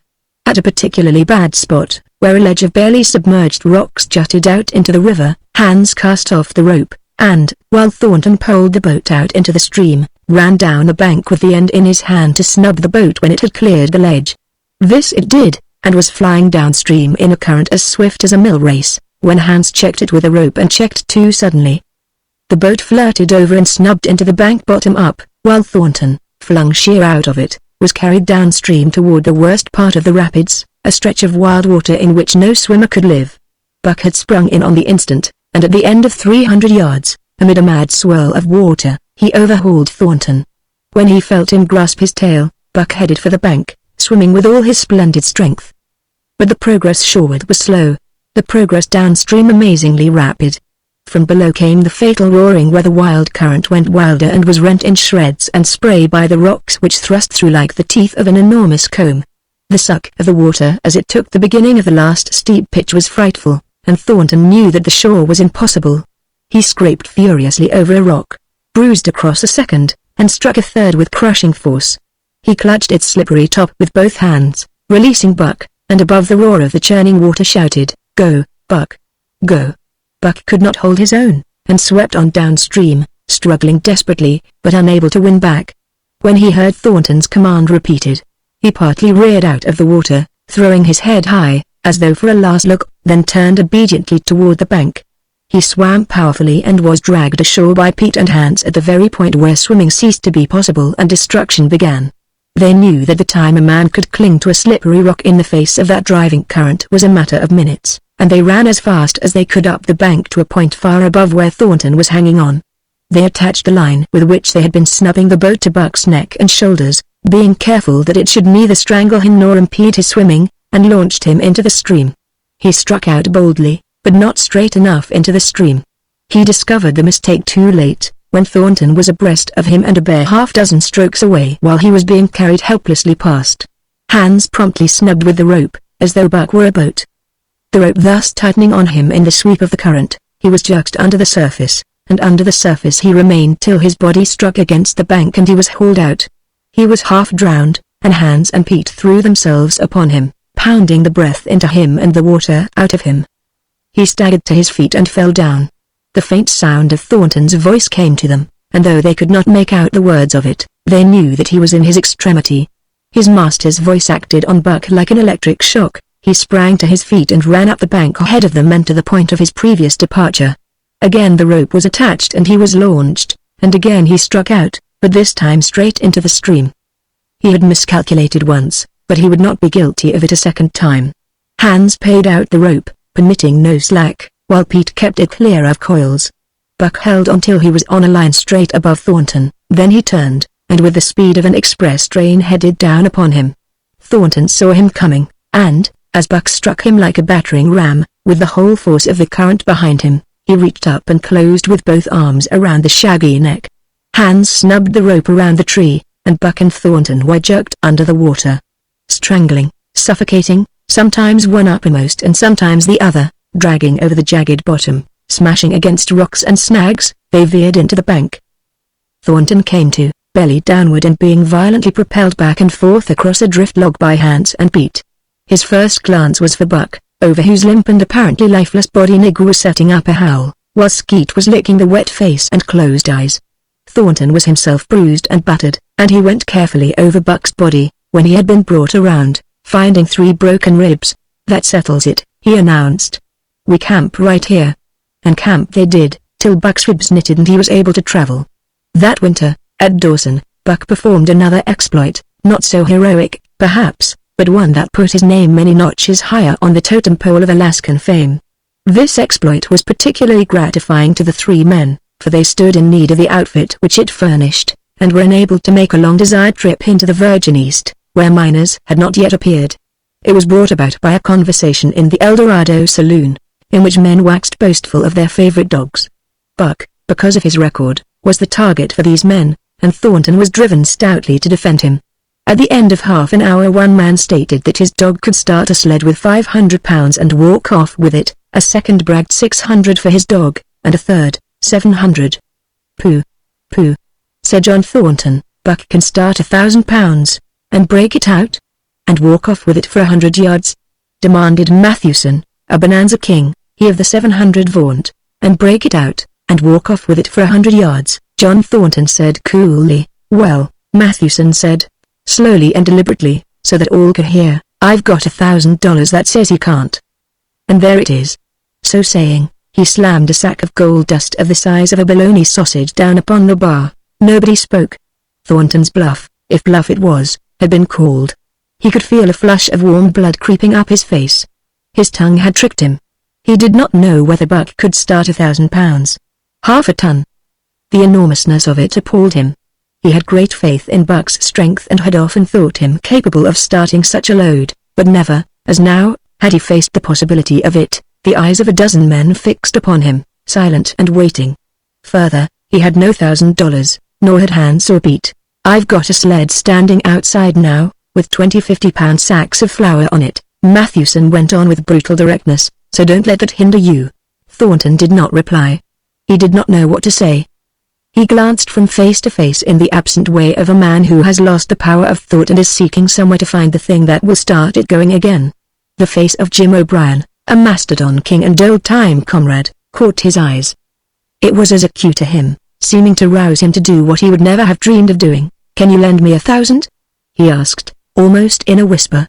"Sure," answered O'Brien, thumping down a plethoric sack by the side of Matthewson's.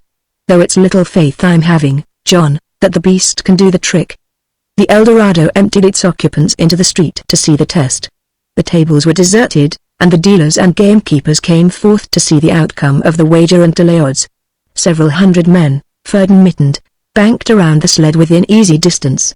Matthewson's sled, loaded with 1,000 pounds of flour, had been standing for a couple of hours, and in the intense cold, it was 60 below zero, the runners had frozen fast to the hard-packed snow. Men offered odds of 2 to 1 that Buck could not budge the sled. A quibble arose concerning the phrase breakout.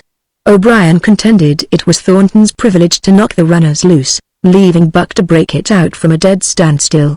Matthewson insisted that the phrase included breaking the runners from the frozen grip of the snow. A majority of the men who had witnessed the making of the bet decided in his favor, whereat the odds went up to 3 to 1 against Buck. There were no takers. Not a man believed him capable of the feat. Thornton had been hurried into the wager, heavy with doubt, and now that he looked at the sled itself, the concrete fact, with the regular team of 10 dogs curled up in the snow before it, the more impossible the task appeared. Matthewson waxed jubilant. 3 to 1, he proclaimed. "I'll lay you another 1,000 at that figure, Thornton. What d'ye say?" Thornton's doubt was strong in his face, but his fighting spirit was aroused, the fighting spirit that soars above odds, fails to recognize the impossible, and is deaf to all save the clamor for battle. He called Hans and Pete to him. Their sacks were slim, and with his own the 3 partners could rake together only $200.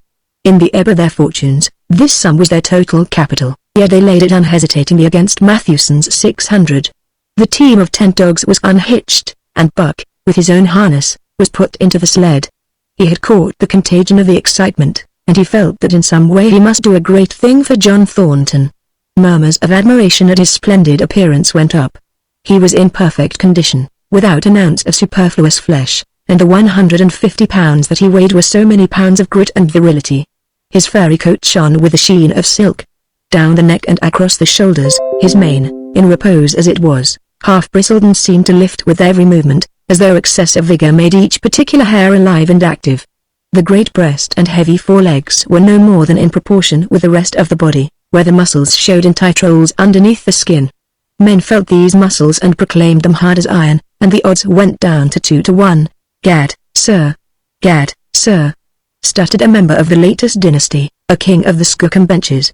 "I offer you 800 for him, sir, before the test, sir, 800 just as he stands." Thornton shook his head and stepped to Buck's side. "You must stand off from him," Matthewson protested. "Free play and plenty of room." The crowd fell silent, only could be heard the voices of the gamblers vainly offering 2 to 1. Everybody acknowledged Buck a magnificent animal, but 20-50-pound sacks of flour bulked too large in their eyes for them to loosen their pouch strings. Thornton knelt down by Buck's side. He took his head in his 2 hands and rested cheek on cheek. He did not playfully shake him, as was his wont, or murmur soft love curses, but he whispered in his ear. "As you love me, Buck. As you love me," was what he whispered. Buck whined with suppressed eagerness. The crowd was watching curiously. The affair was growing mysterious. It seemed like a conjuration.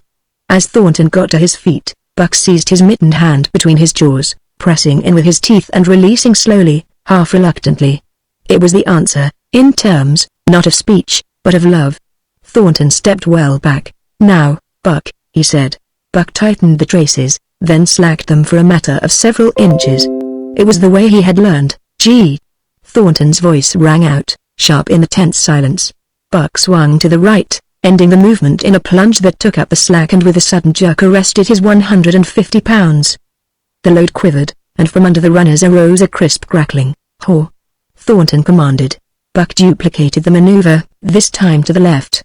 The crackling turned into a snapping, the sled pivoting and the runners slipping and grating several inches to the side. The sled was broken out. Men were holding their breaths, intensely unconscious of the fact. "Now, mush!" Thornton's command cracked out like a pistol shot. Buck threw himself forward, tightening the traces with a jarring lunge. His whole body was gathered compactly together in the tremendous effort, the muscles writhing and knotting like live things under the silky fur. His great chest was low to the ground, his head forward and down, while his feet were flying like mad, the claws scarring the hard-packed snow in parallel grooves. The sled swayed and trembled, half started forward. One of his feet slipped, and one man groaned aloud. Then the sled lurched ahead in what appeared a rapid succession of jerks, though it never really came to a dead stop again. Half an inch. An inch. 2 inches. The jerks perceptibly diminished. As the sled gained momentum, he caught them up, till it was moving steadily along. Men gasped and began to breathe again, unaware that for a moment they had ceased to breathe. Thornton was running behind, encouraging Buck with short, cheery words. The distance had been measured off, and as he neared the pile of firewood which marked the end of the 100 yards, a cheer began to grow and grow, which burst into a roar as he passed the firewood and halted at command. Every man was tearing himself loose, even Matthewson. Hats and mittens were flying in the air. Men were shaking hands, it did not matter with whom, and bubbling over in a general incoherent babel. But Thornton fell on his knees beside Buck. Head was against head, and he was shaking him back and forth. Those who hurried up heard him cursing Buck, and he cursed him long and fervently, and softly and lovingly. "Gad, sir! Gad, sir!" spluttered the Skookum bench king. "I'll give you 1,000 for him, sir, 1,000, sir, 1,200, sir." Thornton rose to his feet. His eyes were wet. The tears were streaming frankly down his cheeks. "Sir," he said to the Skookum bench king, "no, sir. You can go to hell, sir. It's the best I can do for you, sir." Buck seized Thornton's hand in his teeth. Thornton shook him back and forth. As though animated by a common impulse, the onlookers drew back to a respectful distance, nor were they again indiscreet enough to interrupt. Chapter 7 The Sounding of the Call. When Buck earned $1,600 in 5 minutes for John Thornton, he made it possible for his master to pay off certain debts and to journey with his partners into the East after a fabled lost mine, the history of which was as old as the history of the country. Many men had sought it, few had found it, and more than a few there were who had never returned from the quest. This lost mine was steeped in tragedy and shrouded in mystery. No one knew of the first man. The oldest tradition stopped before it got back to him. From the beginning there had been an ancient and ramshackle cabin. Dying men had sworn to it, and to the mine the site of which it marked, clinching their testimony with nuggets that were unlike any known grade of gold in the Northland. But no living man had looted this treasure house, and the dead were dead, wherefore John Thornton and Pete and Hans, with Buck and half a dozen other dogs, faced into the east on an unknown trail to achieve where men and dogs as good as themselves had failed. They sledded 70 miles up the Yukon, swung to the left into the Stewart River, past the Mayo and the McQuestion, and held on until the Stewart itself became a streamlet, threading the upstanding peaks which marked the backbone of the continent. John Thornton asked little of man or nature. He was unafraid of the wild. With a handful of salt and a rifle he could plunge into the wilderness and fare wherever he pleased and as long as he pleased. Being in no haste, Indian fashion, he hunted his dinner in the course of the day's travel, and if he failed to find it, like the Indian, he kept on traveling, secure in the knowledge that sooner or later he would come to it. So, on this great journey into the east, straight meat was the bill of fare, ammunition and tools principally made up the load on the sled, and the time card was drawn upon the limitless future. To Buck it was boundless delight, this hunting, fishing, and indefinite wandering through strange places. For weeks at a time they would hold on steadily, day after day, and for weeks upon end they would camp, here and there, the dogs loafing and the men burning holes through frozen muck and gravel and washing countless pans of dirt by the heat of the fire. Sometimes they went hungry, sometimes they feasted riotously, all according to the abundance of game and the fortune of hunting. Summer arrived, and dogs and men packed on their backs, rafted across blue mountain lakes, and descended or ascended unknown rivers in slender boats whipsawed from the standing forest. The months came and went, and back and forth they twisted through the uncharted vastness, where no men were and yet where men had been if the lost cabin were true. They went across divides in summer blizzards, shivered under the midnight sun on naked mountains between the timberline and the eternal snows, dropped into summer valleys amid swarming gnats and flies, and in the shadows of glaciers picked strawberries and flowers as ripe and fair as any the Southland could boast. In the fall of the year they penetrated a weird lake country, sad and silent, where wildfowl had been, but where then there was no life nor sign of life, only the blowing of chill winds, the forming of ice in sheltered places, and the melancholy rippling of waves on lonely beaches. And through another winter they wandered on the obliterated trails of men who had gone before. Once, they came upon a path blazed through the forest, an ancient path, and the lost cabin seemed very near. But the path began nowhere and ended nowhere, and it remained mystery, as the man who made it and the reason he made it remained mystery. Another time they chanced upon the time-graven wreckage of a hunting lodge, and amid the shreds of rotted blankets John Thornton found a long-barreled flintlock. He knew it for a Hudson Bay Company gun of the young days in the Northwest, when such a gun was worth its height in beaver skins packed flat, and that was all no hint as to the man who in an early day had reared a lodge and left the gun among the blankets. Spring came on once more, and at the end of all their wandering they found, not the lost cabin, but a shallow placer in a broad valley where the gold showed like yellow butter across the bottom of the washing pan. They sought no farther. Each day they worked earned them thousands of dollars in clean dust and nuggets, and they worked every day. The gold was sacked in moose-hide bags, 50 pounds to the bag, and piled like so much firewood outside the Spruce Bough Lodge. Like giants they toiled, days flashing on the heels of days like dreams as they heaped the treasure up. There was nothing for the dogs to do, save the hauling in of meat now and again that Thornton killed, and Buck spent long hours musing by the fire. The vision of the short-legged hairy man came to him more frequently, now that there was little work to be done, and often, blinking by the fire, Buck wandered with him in the other world which he remembered. The salient thing of this other world seemed fear. When he watched the hairy man sleeping by the fire, head between his knees and hands clasped above, Buck saw that he slept restlessly, with many starts and awakenings, at which times he would peer fearfully into the darkness and fling more wood upon the fire. Did they walk by the beach of a sea, where the hairy man gathered shellfish and ate them as he gathered? It was with eyes that roved everywhere for hidden danger and with legs prepared to run like the wind at its first appearance. Through the forest they crept noiselessly, Buck at the hairy man's heels, and they were alert and vigilant, the pair of them, ears twitching and moving and nostrils quivering, for the man heard and smelled as keenly as Buck. The hairy man could spring up into the trees and travel ahead as fast as on the ground, swinging by the arms from limb to limb, sometimes a dozen feet apart, letting go and catching, never falling, never missing his grip. In fact, he seemed as much at home among the trees as on the ground, and Buck had memories of nights of vigil spent beneath trees wherein the hairy man roosted, holding on tightly as he slept. And closely akin to the visions of the hairy man was the call still sounding in the depths of the forest. It filled him with a great unrest and strange desires. It caused him to feel a vague, sweet gladness, and he was aware of wild yearnings and stirrings for he knew not what. Sometimes he pursued the call into the forest, looking for it as though it were a tangible thing, barking softly or defiantly, as the mood might dictate. He would thrust his nose into the cool wood moss, or into the black soil where long grasses grew, and snort with joy at the fat earth smells, or he would crouch for hours, as if in concealment, behind fungus-covered trunks of fallen trees, wide-eyed and wide-eared to all that moved and sounded about him. It might be, lying thus, that he hoped to surprise this call he could not understand. But he did not know why he did these various things. He was impelled to do them, and did not reason about them at all. Irresistible impulses seized him. He would be lying in camp, dozing lazily in the heat of the day, when suddenly his head would lift and his ears cock up, intent and listening, and he would spring to his feet and dash away, and on, for hours, through the forest aisles and across the open spaces where the niggerheads bunched. He loved to run down dry watercourses, and to creep and spy upon the bird life in the woods. For a day at a time he would lie in the underbrush where he could watch the partridges drumming and strutting up and down. But especially he loved to run in the dim twilight of the summer midnights, listening to the subdued and sleepy murmurs of the forest, reading signs and sounds as man may read a book, and seeking for the mysterious something that called, waking or sleeping, at all times, for him to come. One night he sprang from sleep with a start, eager-eyed, nostrils quivering and scenting, his mane bristling in recurrent waves.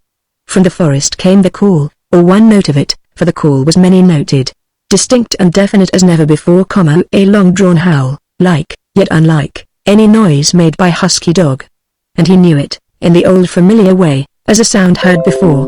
He sprang through the sleeping camp and in swift silence dashed through the woods. As he drew closer to the cry he went more slowly, with caution in every movement, till he came to an open place among the trees, and looking out saw, erect on haunches, with nose pointed to the sky, a long, lean, timber wolf.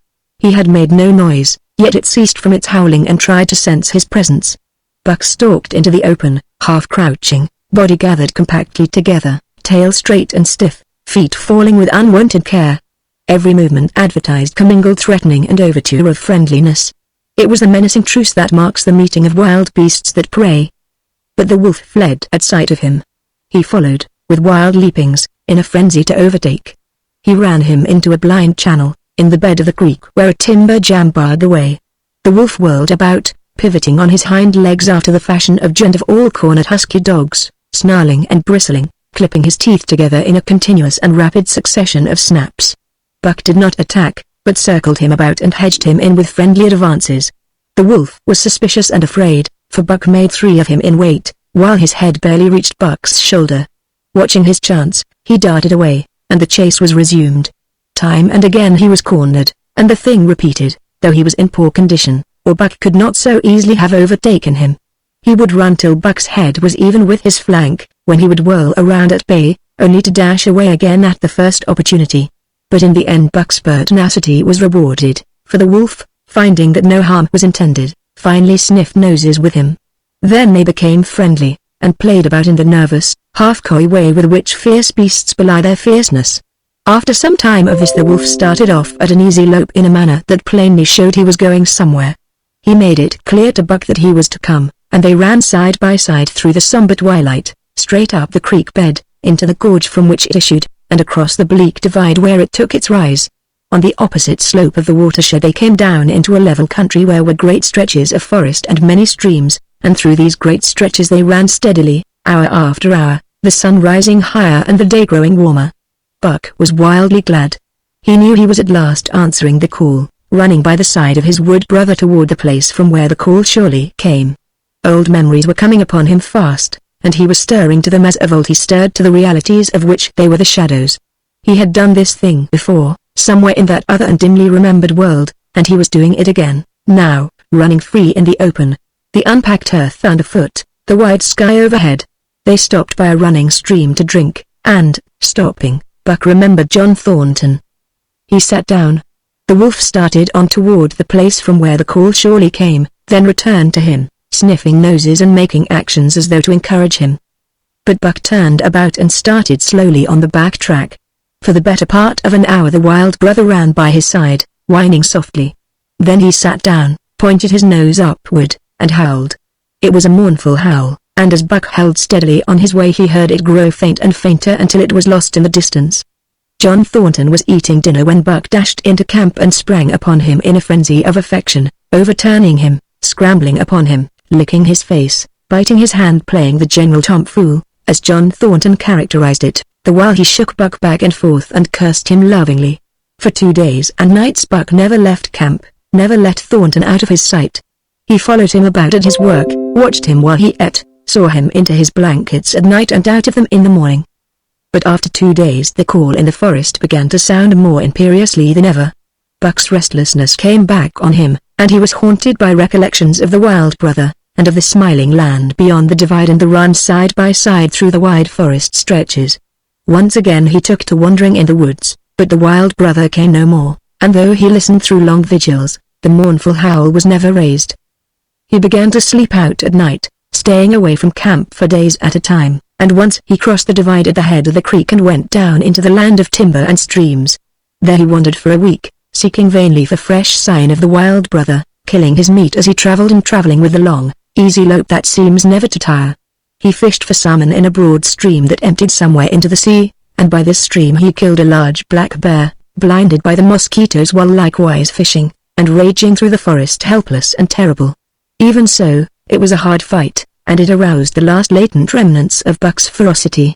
And 2 days later, when he returned to his kill and found a dozen wolverines quarreling over the spoil, he scattered them like chaff, and those that fled left 2 behind who would quarrel no more. The blood-longing became stronger than ever before.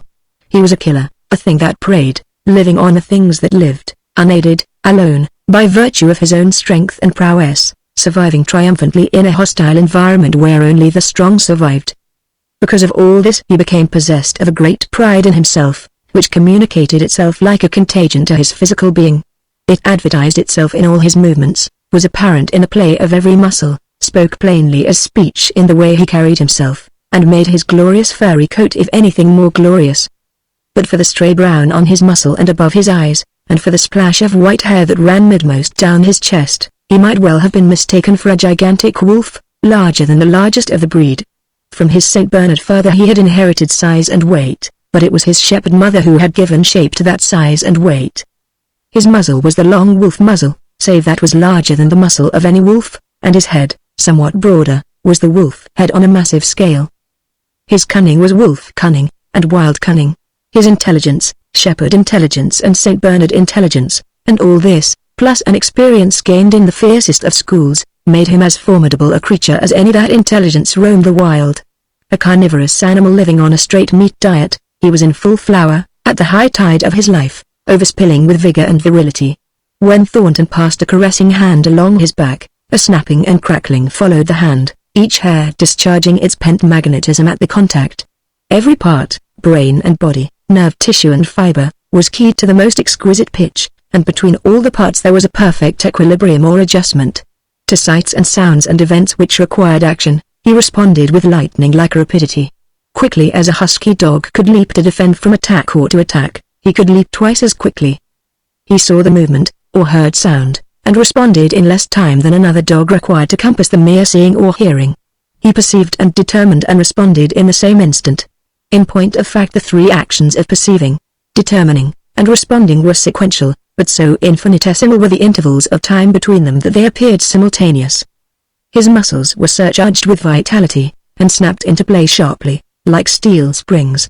Life streamed through him in splendid flood, glad and rampant, until it seemed that it would burst him asunder in sheer ecstasy and pour forth generously over the world. "Never was there such a dog," said John Thornton one day, as the partners watched Buck marching out of camp. When he was made, the mold was broke, said Pete, P. Jingo.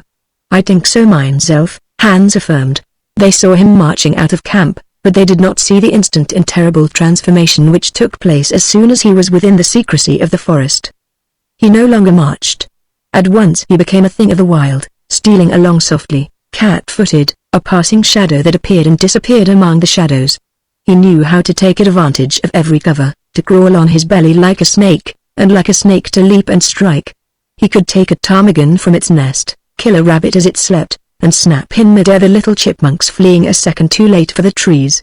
Fish, in open pools, were not too quick for him, nor were beaver, mending their dams, too wary. He killed to eat, not from wantonness, but he preferred to eat what he killed himself. So a lurking humor ran through his deeds, and it was his delight to steal upon the squirrels, and, when he all but had them, to let them go, chattering in mortal fear to the treetops. As the fall of the year came on, the moose appeared in greater abundance, moving slowly down to meet the winter in the lower and less rigorous valleys. Buck had already dragged down a stray part-grown calf, but he wished strongly for larger and more formidable quarry, and he came upon it one day on the divide at the head of the creek. A band of 20 moose had crossed over from the land of streams and timber, and chief among them was a great bull. He was in a savage temper, and, standing over 6 feet from the ground, was as formidable an antagonist as even Buck could desire.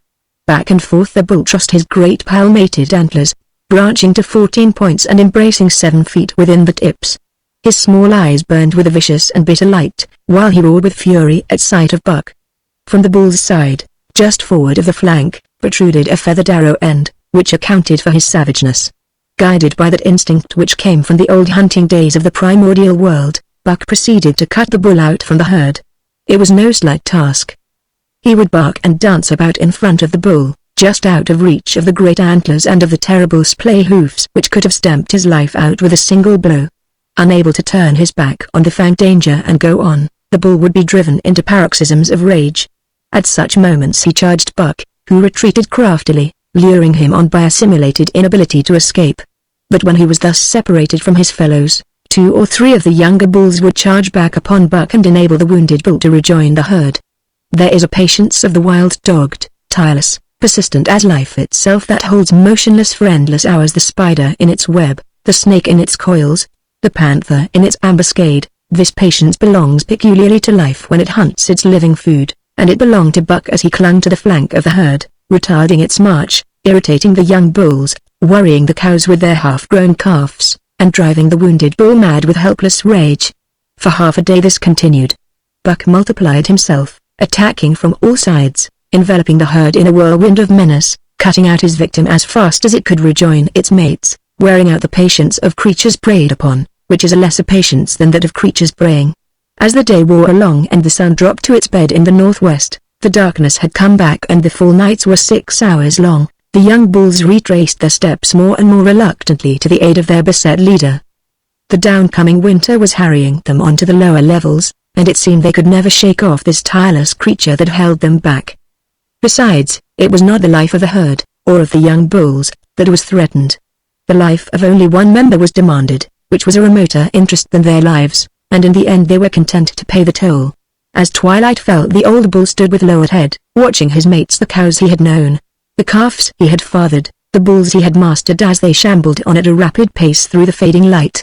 He could not follow, for before his nose leapt the merciless fang terror that would not let him go. 300 weight more than half a ton he weighed. He had lived a long, strong life, full of fight and struggle, and at the end he faced death at the teeth of a creature whose head did not reach beyond his great knuckled knees. From then on, night and day, Buck never left his prey, never gave it a moment's rest, never permitted it to browse the leaves of trees or the shoots of young birch and willow.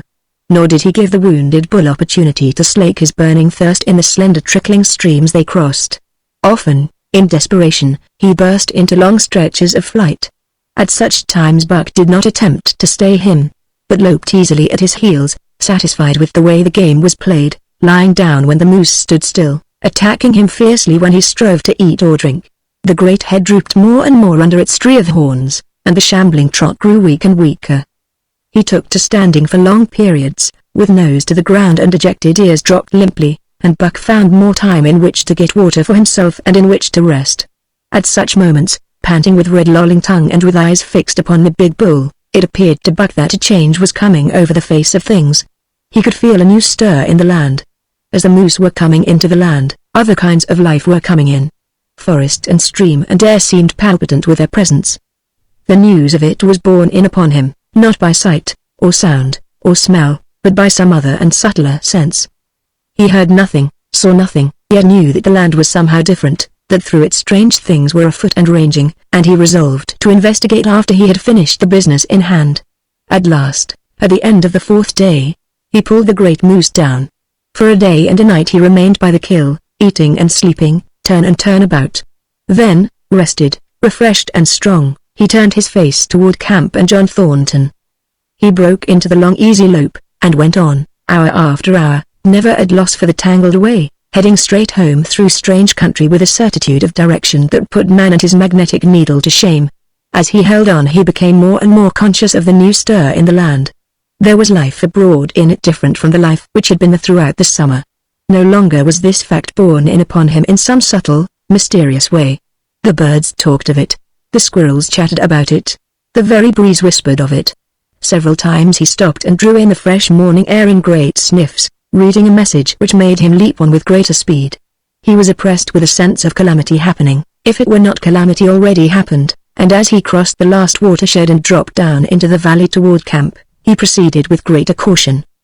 3 miles away he came upon a fresh trail that sent his neck hair rippling and bristling. It led straight toward camp and John Thornton. Buck hurried on, swiftly and stealthily, every nerve straining and tense, alert to the multitudinous details which told a story all but the end. His nose gave him a varying description of the passage of the life on the heels of which he was traveling. He remarked the pregnant silence of the forest. The bird life had flitted. The squirrels were in hiding. One only he saw, a sleek grey fellow, flattened against a grey dead limb so that he seemed a part of it, a woody excrescence upon the wood itself. As Buck slid along with the obscureness of a gliding shadow, his nose was jerked suddenly to the side as though a positive force had gripped and pulled it. He followed the new scent into a thicket and found Meg. He was lying on his side, dead where he had dragged himself, an arrow protruding, head and feathers, from either side of his body. 100 yards farther on, Buck came upon one of the sled dogs Thornton had bought in Dawson. This dog was thrashing about in a death struggle, directly on the trail, and Buck passed around him without stopping. From the camp came the faint sound of many voices, rising and falling in a sing-song chant. Bellying forward to the edge of the clearing, he found Hans, lying on his face, feathered with arrows like a porcupine. At the same instant Buck peered out where the spruce bough lodge had been and saw what made his hair leap straight up on his neck and shoulders. A gust of overpowering rage swept over him. He did not know that he growled, but he growled aloud with a terrible ferocity. For the last time in his life he allowed passion to usurp cunning and reason, and it was because of his great love for John Thornton that he lost his head. The Yeehats were dancing about the wreckage of the spruce bough lodge when they heard a fearful roaring and saw rushing upon them an animal the like of which they had never seen before. It was Buck, a live hurricane of fury, hurling himself upon them in a frenzy to destroy. He sprang at the foremost man. It was the chief of the Yeehats, ripping the throat wide open till the rent jugular spouted a fountain of blood. He did not pause to worry the victim, but ripped in passing, with the next bound tearing wide the throat of a second man. There was no withstanding him. He plunged about in their very midst, tearing, rending, destroying, in constant and terrific motion which defied the arrows they discharged at him. In fact, so inconceivably rapid were his movements, and so closely were the Indians tangled together, that they shot one another with the arrows, and one young hunter, hurling a spear at Buck in midair, drove it through the chest of another hunter with such force that the point broke through the skin of the back and stood out beyond. Then a panic seized the Yeehats, and they fled in terror to the woods, proclaiming as they fled the advent of the evil spirit. And truly Buck was the fiend incarnate, raging at their heels and dragging them down like deer as they raced through the trees. It was a fateful day for the Yeehats. They scattered far and wide over the country, and it was not till a week later that the last of the survivors gathered together in a lower valley and counted their losses. As for Buck, wearying of the pursuit, he returned to the desolated camp. He found Pete where he had been killed in his blanket in the first moment of surprise. Thornton's desperate struggle was fresh written on the earth, and Buck scented every detail of it down to the edge of a deep pool. By the edge, head and 4 feet in the water, lay Skeet, faithful to the last. The pool itself, muddy and discolored from the sluice boxes, effectually hid what it contained, and it contained John Thornton, for Buck followed his trace into the water, from which no trace led away. All day Buck brooded by the pool or roamed restlessly about the camp. Death, as a cessation of movement, as a passing out and away from the lives of the living, he knew, and he knew John Thornton was dead.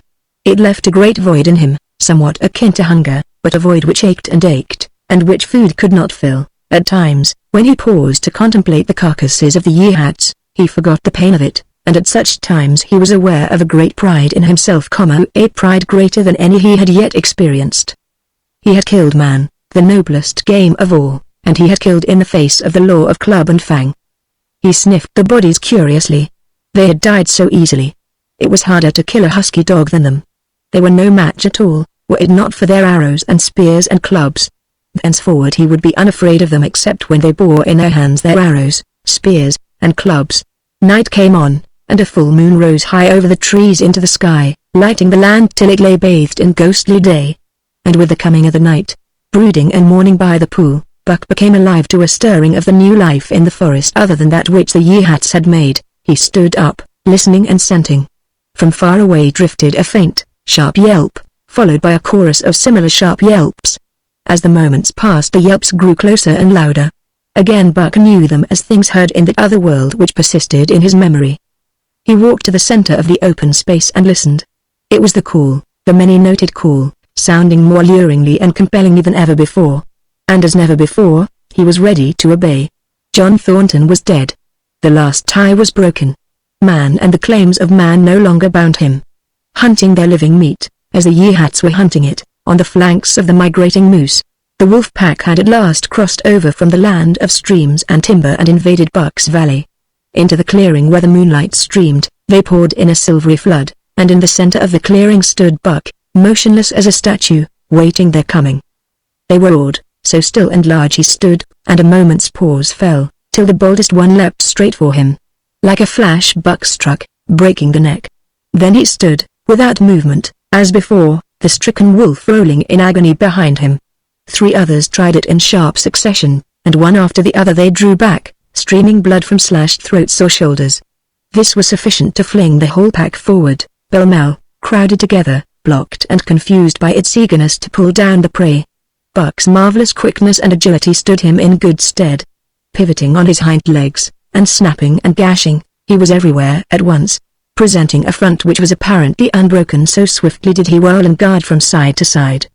But to prevent them from getting behind him, he was forced back, down past the pool and into the creek bed, till he brought up against a high gravel bank.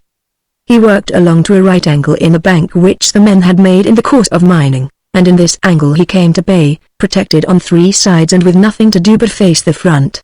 And so well did he face it, that at the end of half an hour the wolves drew back discomfited.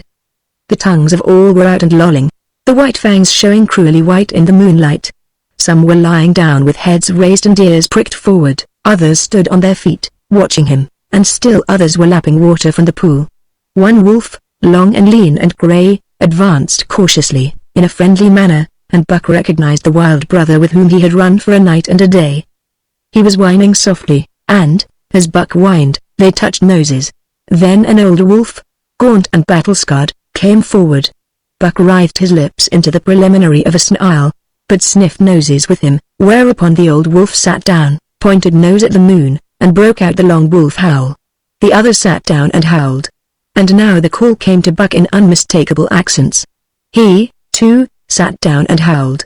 This over, he came out of his angle and the pack crowded around him, sniffing in half-friendly, half-savage manner. The leaders lifted the yelp of the pack and sprang away into the woods. The wolves swung in behind, yelping in chorus. And Buck ran with them, side by side with the wild brother, yelping as he ran. And here may well end the story of Buck. The years were not many when the Yeehats noted the change in the breed of timber wolves, for some were seen with splashes of brown on head and muzzle, and with a rift of white centering down the chest. But more remarkable than this, the Yeehats tell of a ghost dog that runs at the head of the pack. They are afraid of this ghost dog, for it has cunning greater than they, stealing from their camps in fierce winters, robbing their traps, slaying their dogs, and defying their bravest hunters. Nay, the tale grows worse. Hunters there are who fail to return to the camp, and hunters there have been whom their tribesmen found with throats slashed cruelly open and with wolf prints about them in the snow greater than the prints of any wolf. Each fall, when the Yehats follow the movement of the moose, there is a certain valley which they never enter. And women there are who become sad when the word goes over the fire of how the evil spirit came to select that valley for an abiding place. In the summers there is one visitor, however, to that valley, of which the Yehats do not know. It is a great, gloriously coated wolf, like, and yet unlike, all other wolves. He crosses alone from the smiling timberland and comes down into an open space among the trees. Here a yellow stream flows from rotted moose hide sacks and sinks into the ground, with long grasses growing through it and vegetable mold overrunning it and hiding its yellow from the sun, and here he muses for a time, howling once, long and mournfully, ere he departs. But he is not always alone. When the long winter nights come on and the wolves follow their meat into the lower valleys, he may be seen running at the head of the pack through the pale moonlight or glimmering borealis, leaping gigantic above his fellows, his great throat a bellow as he sings a song of the younger world, which is the song of the pack.